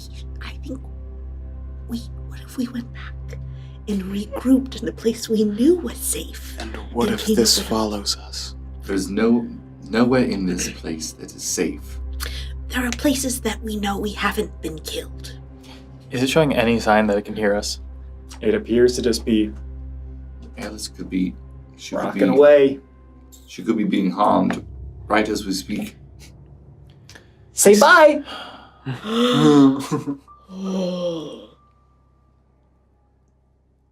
You don't say anything. Honestly, we're gonna have to do something with one of these. This at least seems different from the other toys. Maybe we should try and talk to this one. So crazy idea. Sorry, Wait. if I missed this. If this isn't the door, how are we? It's an open door frame. Oh. It looks like there should be French doors here. Sure. And there just aren't. Am I wrong? This one's clearly different from the rest of the enchanted toys. And it could be a trap if we walk in. She mentioned something by the name of Mother. Yes. Maybe this could be her. Little girl made her go to Mother. I'm going to try something. Do you all trust me? What are you going to do? And I'm gonna look over on my shoulder. Maybe this is a grenade. Don't. Are you gonna pull it? No. But I think we throw this in there and see what happens. I think that could be perceived as a threat if you threw someone's corpse into a room. That's a good point. But, definitely, it's on the table. It strikes me. If magic works, I could technically. All right, hold on. What would work on a child? It might be the mom, though, isn't it? The running theory. Well, what would work on a mother? Nim? I'm so ready. Nim, do you think you could try to sound like a little girl? I know this is a weird ask, but we're in a weird Absolutely, of course I can, Silas. Fireless. Yeah, fireless. Guys, all right, this is a really bad plan, for the record. And then I'm gonna at the edge of the stairs, try to position my hand mirror so it's facing the door. Yeah. And I'm gonna say, all right, everybody, get on the other sides of the door, or the doorway. Oh crap. Okay. All right. And I'm gonna take the life-size doll and go Hold on. Are you crossing the threshold? No, just in the door frame. It's just in the door frame, but not across the threshold. And I don't want to be visible in the door frame. Okay. Can we angle the mirrors between each other so we can see into the room from a different angle? Yes. You want to create some type of dwarven sun shaft? Of course you can. Yeah. Oh my god. Yes. Okay. Okay. You create this line of sight. Camera 3. See if she said. And you push the life-size doll. Oh no. And then, yep. Right. This is my cue. This is really stupid, but Mommy, it's been so long. Mommy, are you there? Can you hear me? Hello? And I'm looking over at the mirror. Mommy. Make me a performance roll. You're getting more freaked out by Nick. I would What do you want to make? I think I should be granted advantage. Oh, 100%. 100%. Yeah. Can I cast guidance? Sure. About this. Do I have to roll again? I want you to point at a person at the table. Okay. 1, 2, 3, 4. 1. You cast guidance on. You can't break my spells. Yes. So I'm making a performance Performance roll with advantage. Great. I guess it didn't matter. Hold on. Advantage. I'll give my d20 to you. The doll got a 3.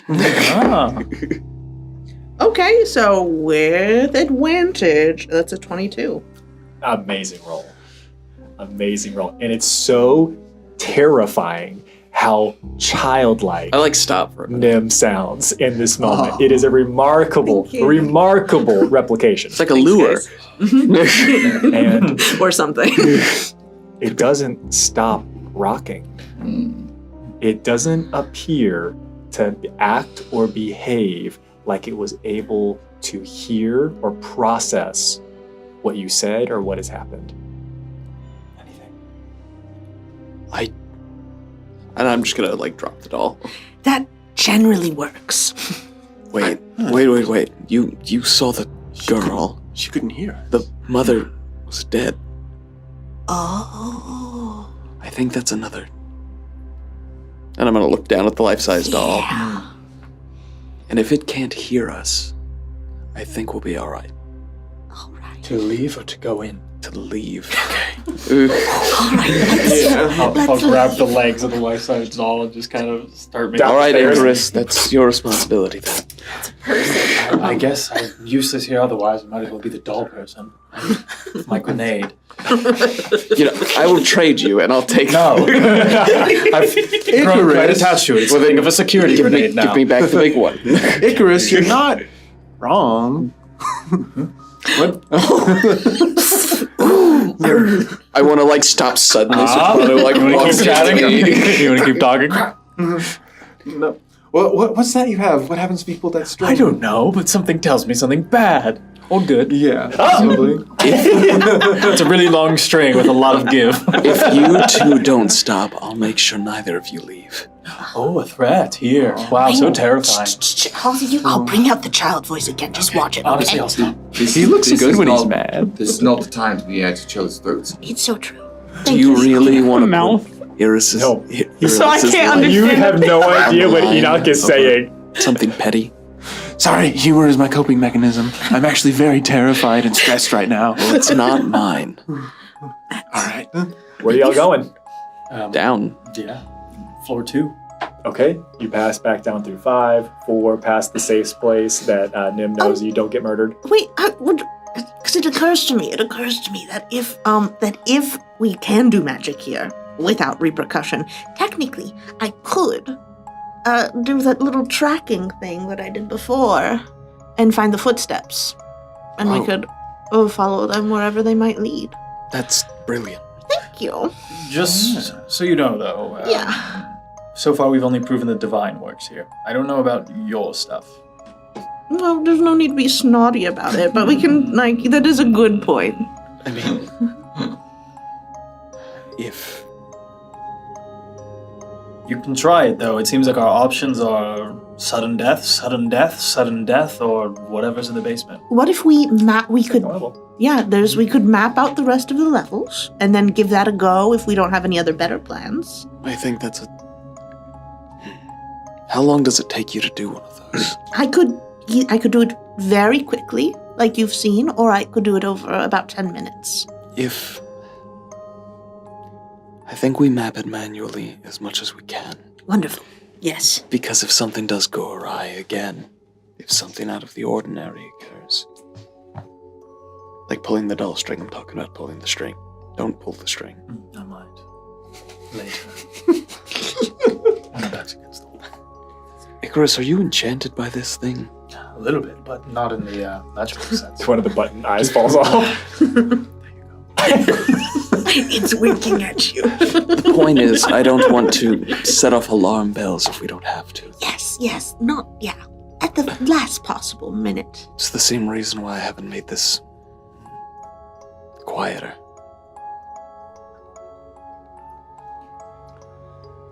We should go. Yes. All right, let's go down. Remember, Alice is in danger. We must exercise haste. All right, you all go to the second level, and to expedite this, so you got a good system here. You all are going to take turns looking until you see what you want to see through the peephole on this door.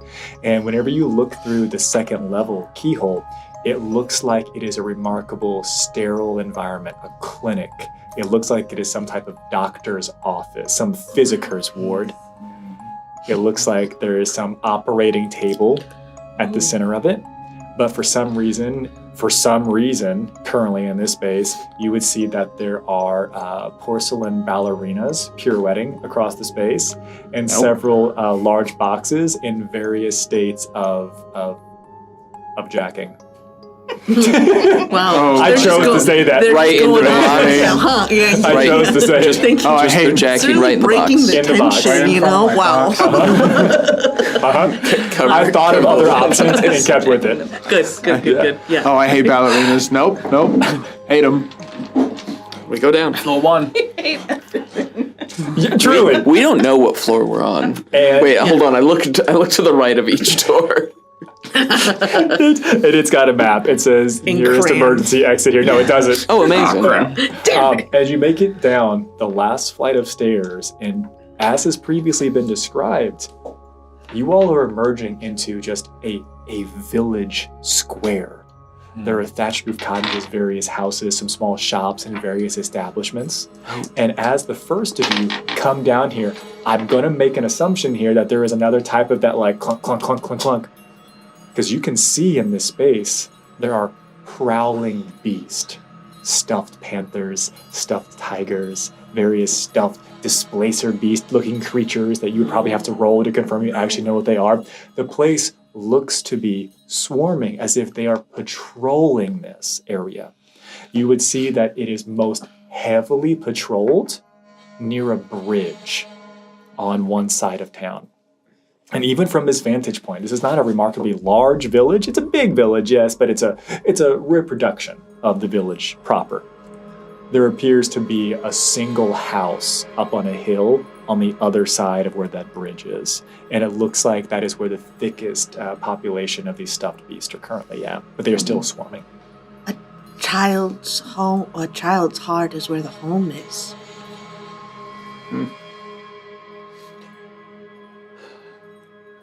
It's going to be in that fucking house, isn't it? It's gonna be in the house. With all the dogs. You know, I thought those were so cute when you first described them. I think they're a lot less cute right now, Roger.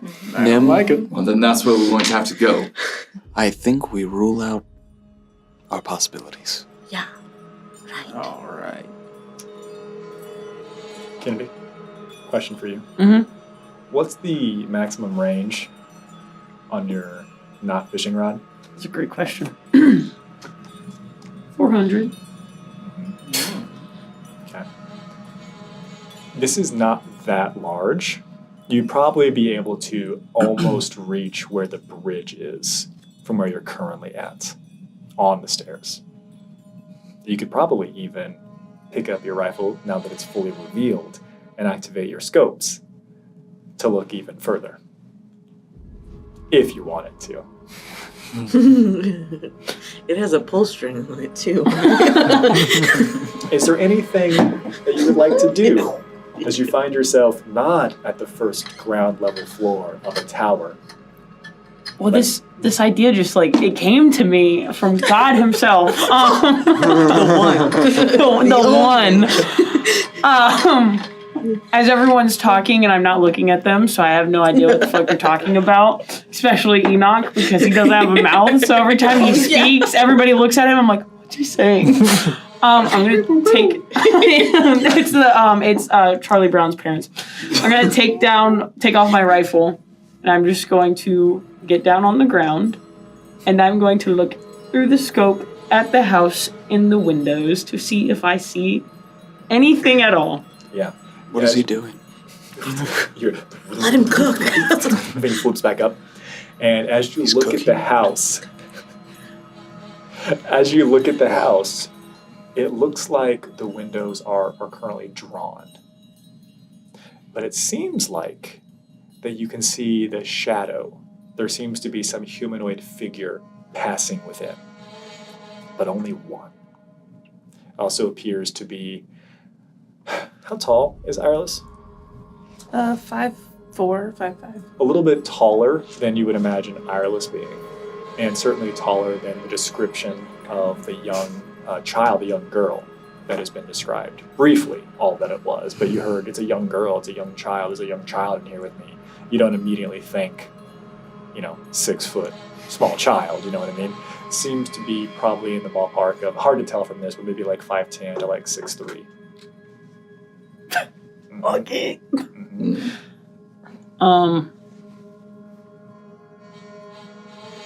I also want to see if there is a safe route to sneak through to get to the house away from the beasts. Yes. Okay. I want this to be survival, but if you want to pitch me something else, go ahead.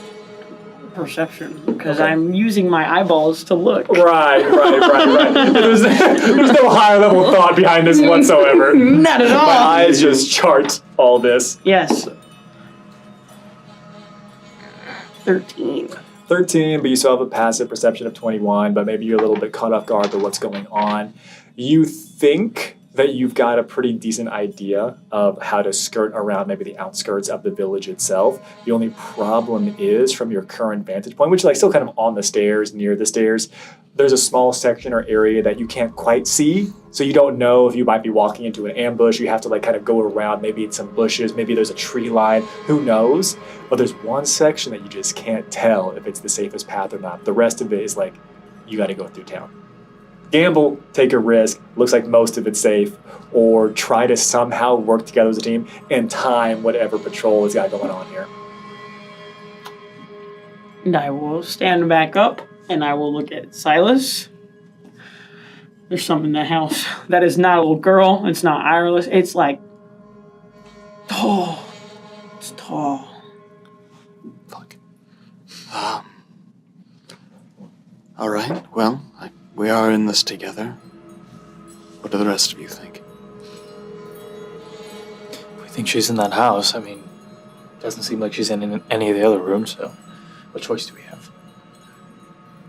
To go forward. That's a lot of things from here to there.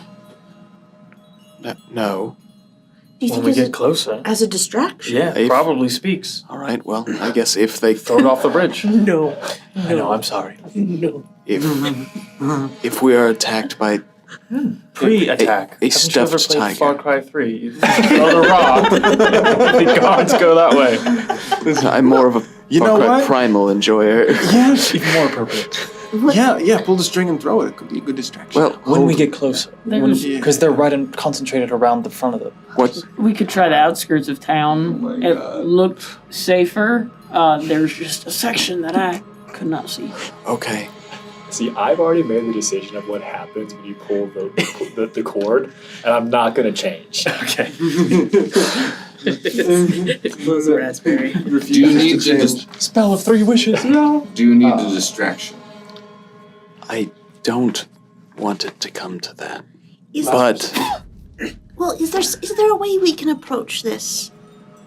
Like a child? Like, what would a child do with stuffed beasts? I've got a question. What's the ambient temperature here? Her village was not on Viridia.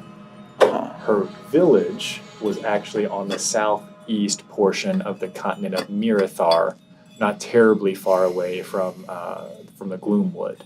So it would be bordering coastal yet temperate. The ambient temperature in the space is probably somewhere in a comfortable 68, 72. Would that be warm enough for my little mirage trick to work? Ooh. My there's no racial trait. All it says is just warm temperature. Yeah, I want to say no off my guts because I think with that I almost imagine some type of it says warm, but it really there needs to be like a heat to this, Okay. something that actually produces that little mirage effect in this. I don't think the 6872 will be enough. If there's a way to create that, I see. then I don't see why it would not be possible. Burn the village. so Again. just with some little lore drops that we dropped there, does this village look familiar in its layouts? Ooh. like what the buildings look like, what the outskirts of town appears to be. As I grew up on Mirathar, 100%. far from the Gloomwood Enclave. 100%. That is such a true thing. What a strange coincidence. As you look around this place, it looks different. But a lot of the villages around the wood itself spring up as such. There's a good access to some of the river that flows out of the wood from the mountains to the west as it makes its way out towards the actual sea itself. It's possible that you've been to a village very much like this. Of course, it would have had to have been reestablished and rebuilt after who knows what happened, but yeah. It's possible. Maybe a mirror image. Maybe your mind just playing tricks on you. It's hard to tell. It looks like a couple of the small scattered villages, not a one in particular. Nothing jumps out at you particularly. But like the building style and familiarity, yeah. When I was young, I liked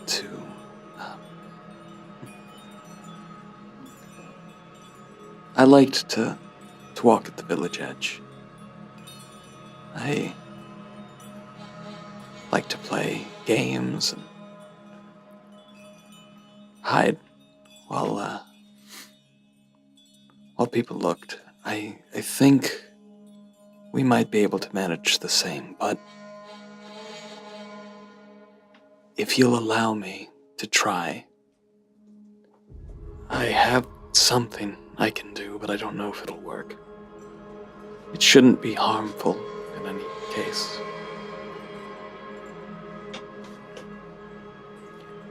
And I will walk out. And I'm gonna like reach down to feel the ground that I know isn't real. Mm-hmm. But does it feel real enough? It feels real. It feels real. And I'm going to take a deep breath. And I'm going to attempt to cast from myself, Pass Without Trace for the party. Just walk me through this really quick. Mm-hmm. So I want to make sure. Yep. I want to make sure that I give you due opportunity to curb this, correct this. Understand how it won't probably work. And I understand how it could, above table, understand this could be just the opposite effect. Pass with trace. Yeah. I've heard of this. Yeah, I think that's a Roger creation. I think I did say, oh my gosh, how wild would it be if somebody created that opportunity? Get ready with the doll. You reach down to the earth that is obviously fake, not truly there, and you go to pull on and cast Pass Without a Trace. And we're going to do it this way. Because this is not something that is like a specific, like a single target type of person. You're trying for like this group, this radius here, this area. Evens or odds? We're a bunch of oddballs here. On an odds, it goes off the way that you want it to go off. On an evens, it goes off the way I want it to go off. Sounds good. Yikes. Roll in front of us. I'll roll for you all. All right. Hold on. We set this up. Enhance. Battle. Which is a blank table and a single die. It's a natural 20. Oh no! But what's the modifier? The modifier is Roger. Oh gosh. Which is odd. So stupid. I'm not going to do what I want to do because I think it's too stupid. This is just going to be a little bit less stupid, but still stupid. You should go. Go full bore, man. Dare to be follow your Dare to be voice, stupid. It's not like anybody's going to know. Okay.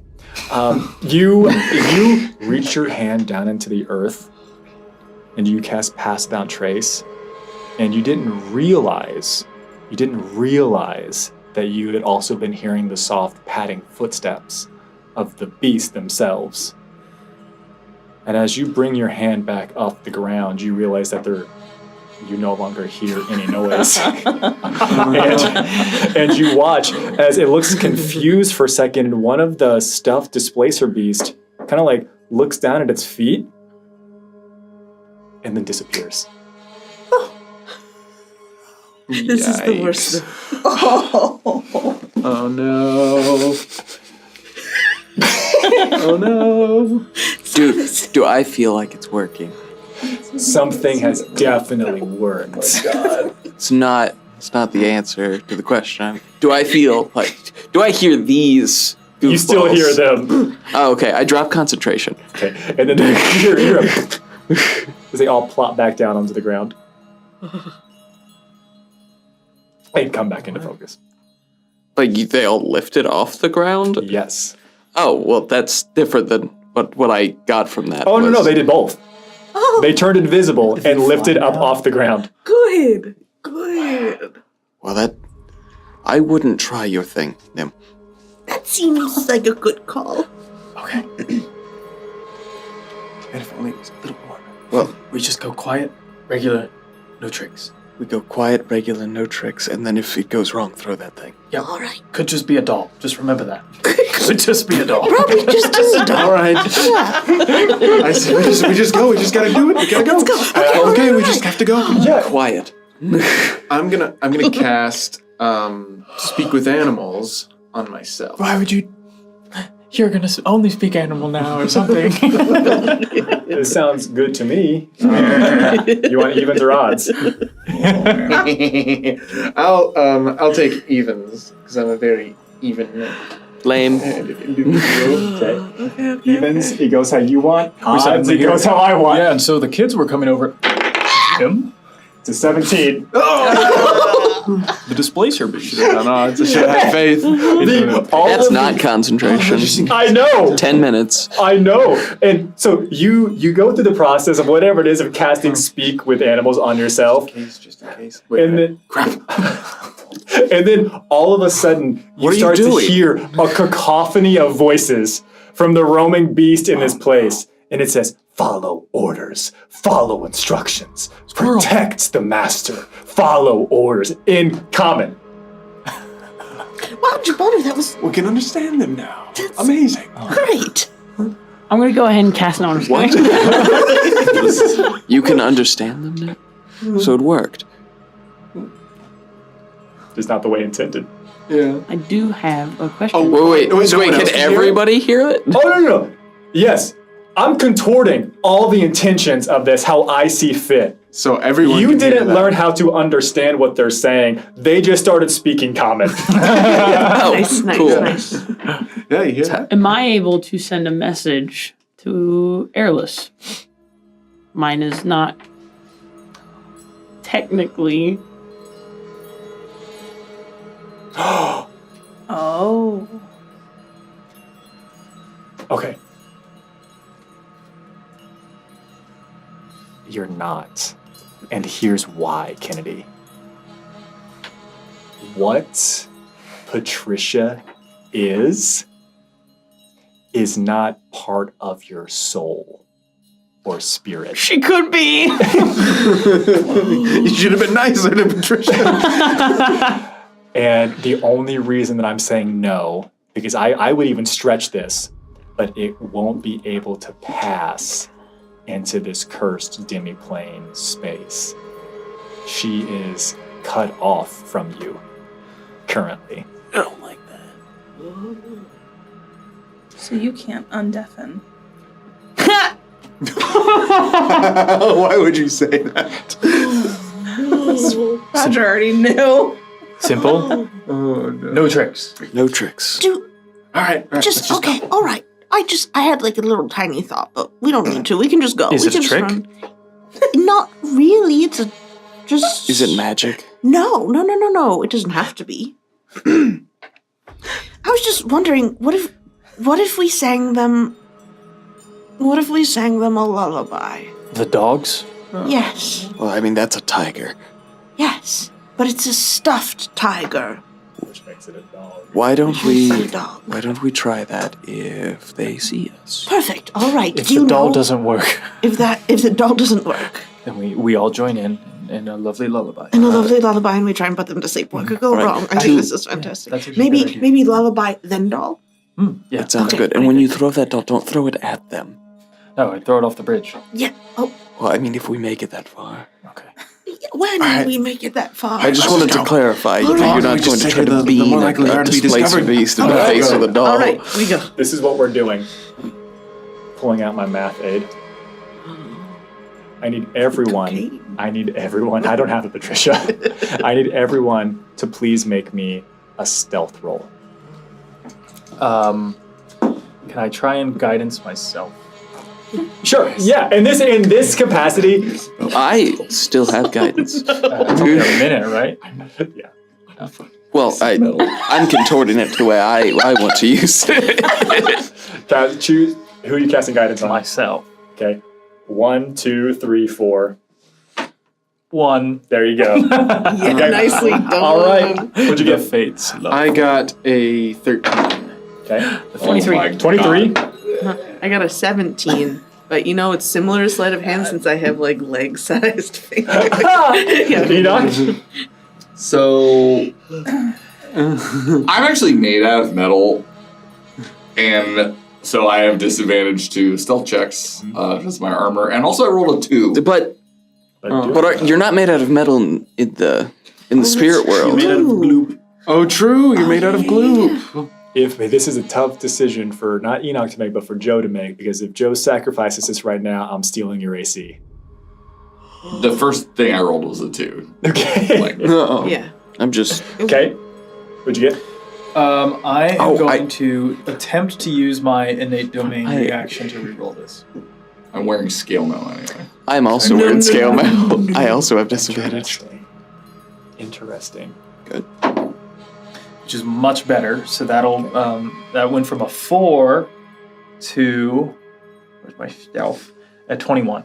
Okay, 1 second. We'll get back to you. What'd you get? I realized I also have scale mail, so I had to roll with disadvantage. But Okay. my second roll was an at 20, so I get to keep the 16, so an 18 total. 18. Okay, so for the group of you that will be moving forward, 1, 2, 3, 4, 5. Okay. I need you to do balance. Okay, interesting. It's a group roll. I'll give him some time. Okay. You all would watch as, what does it look like when Icarus taps into that very specific type of power to create their innate domain? It is like Jibanu's humor, a defense mechanism. So when something feels like it's going to go so horribly wrong, it's not a choice, it's instinct. It is like you are about to step on something and you just move your leg. That's what it feels like for Icarus. But for everybody else, it's like you all just have like a headache for a second and then something's different. You all have a headache for a second, and then something is definitely different. We switch back over to you, Irelis. You're being held against the bar specifically, and she says, okay, well, if you don't want to say bye, that's fine. But you and I, we're going to go play. And if you don't play the right way, well, that's okay. That's your choice. I'll just throw you away. And then she pauses, and you watch as her head just creaks over to the side. And she says, someone's here with us. Hold on a second. And she brings her hands together and puts them at a side angle, pulls them apart. The rest of you, Icarus is gone. Oh, no. Does he drop the doll? Yeah, the doll remains. No! The doll remains. Icarus disappears. All that remains is the doll. And she says, it looks like you're going to have a new friend to play with. And Icarus just appears in front of you. What's up? Can I talk? No. I'll try to talk.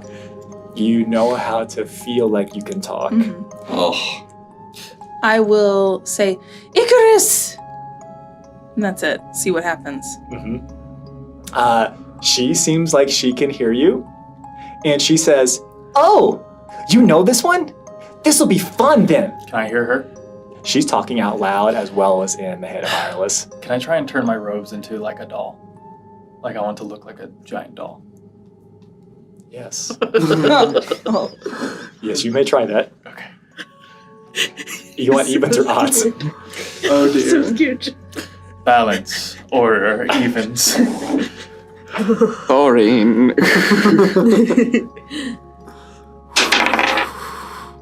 It's an 18. I know. I'm sticking by my guns. Boring. Your robes turn into that of doll's clothing. Do you have a drawstring in the back? I do. I say. It releases the I butt say. Let's play hide and seek. Okay, well that's pretty fun, I guess. But what are we gonna do about this one? He can hide first. Okay, well let's go ahead and get him changed first.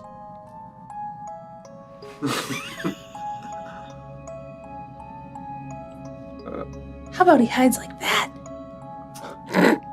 We're playing hide and seek, he's too big, silly. Let's make him small like you.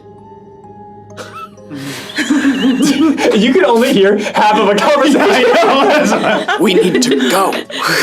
It'll be so easy to find him if he's big.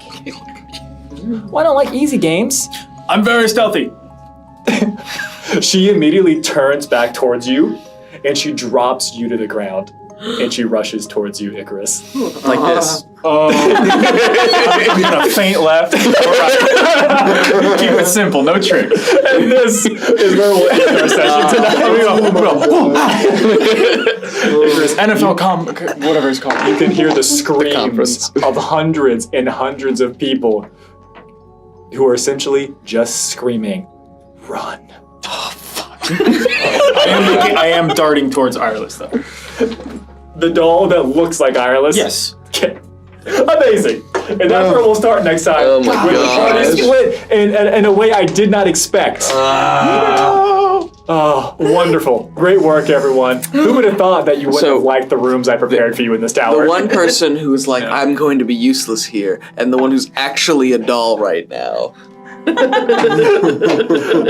I wasn't useless. I was you weren't. worse than that. I think. And I didn't even get to throw my grenade. Someone else is going Not to. yet. I got it. I reached out like caught it as it was I was falling. terrified the whole time of the goddamn. Can't wait to figure out what happens next time. It's going to be a lot of fun. And maybe we'll find out what happens whenever you pull the drawstring. Will someone pull the drawstring? Tune in next time. week. Dragon Ball. No. I was so I had that thing ready to go.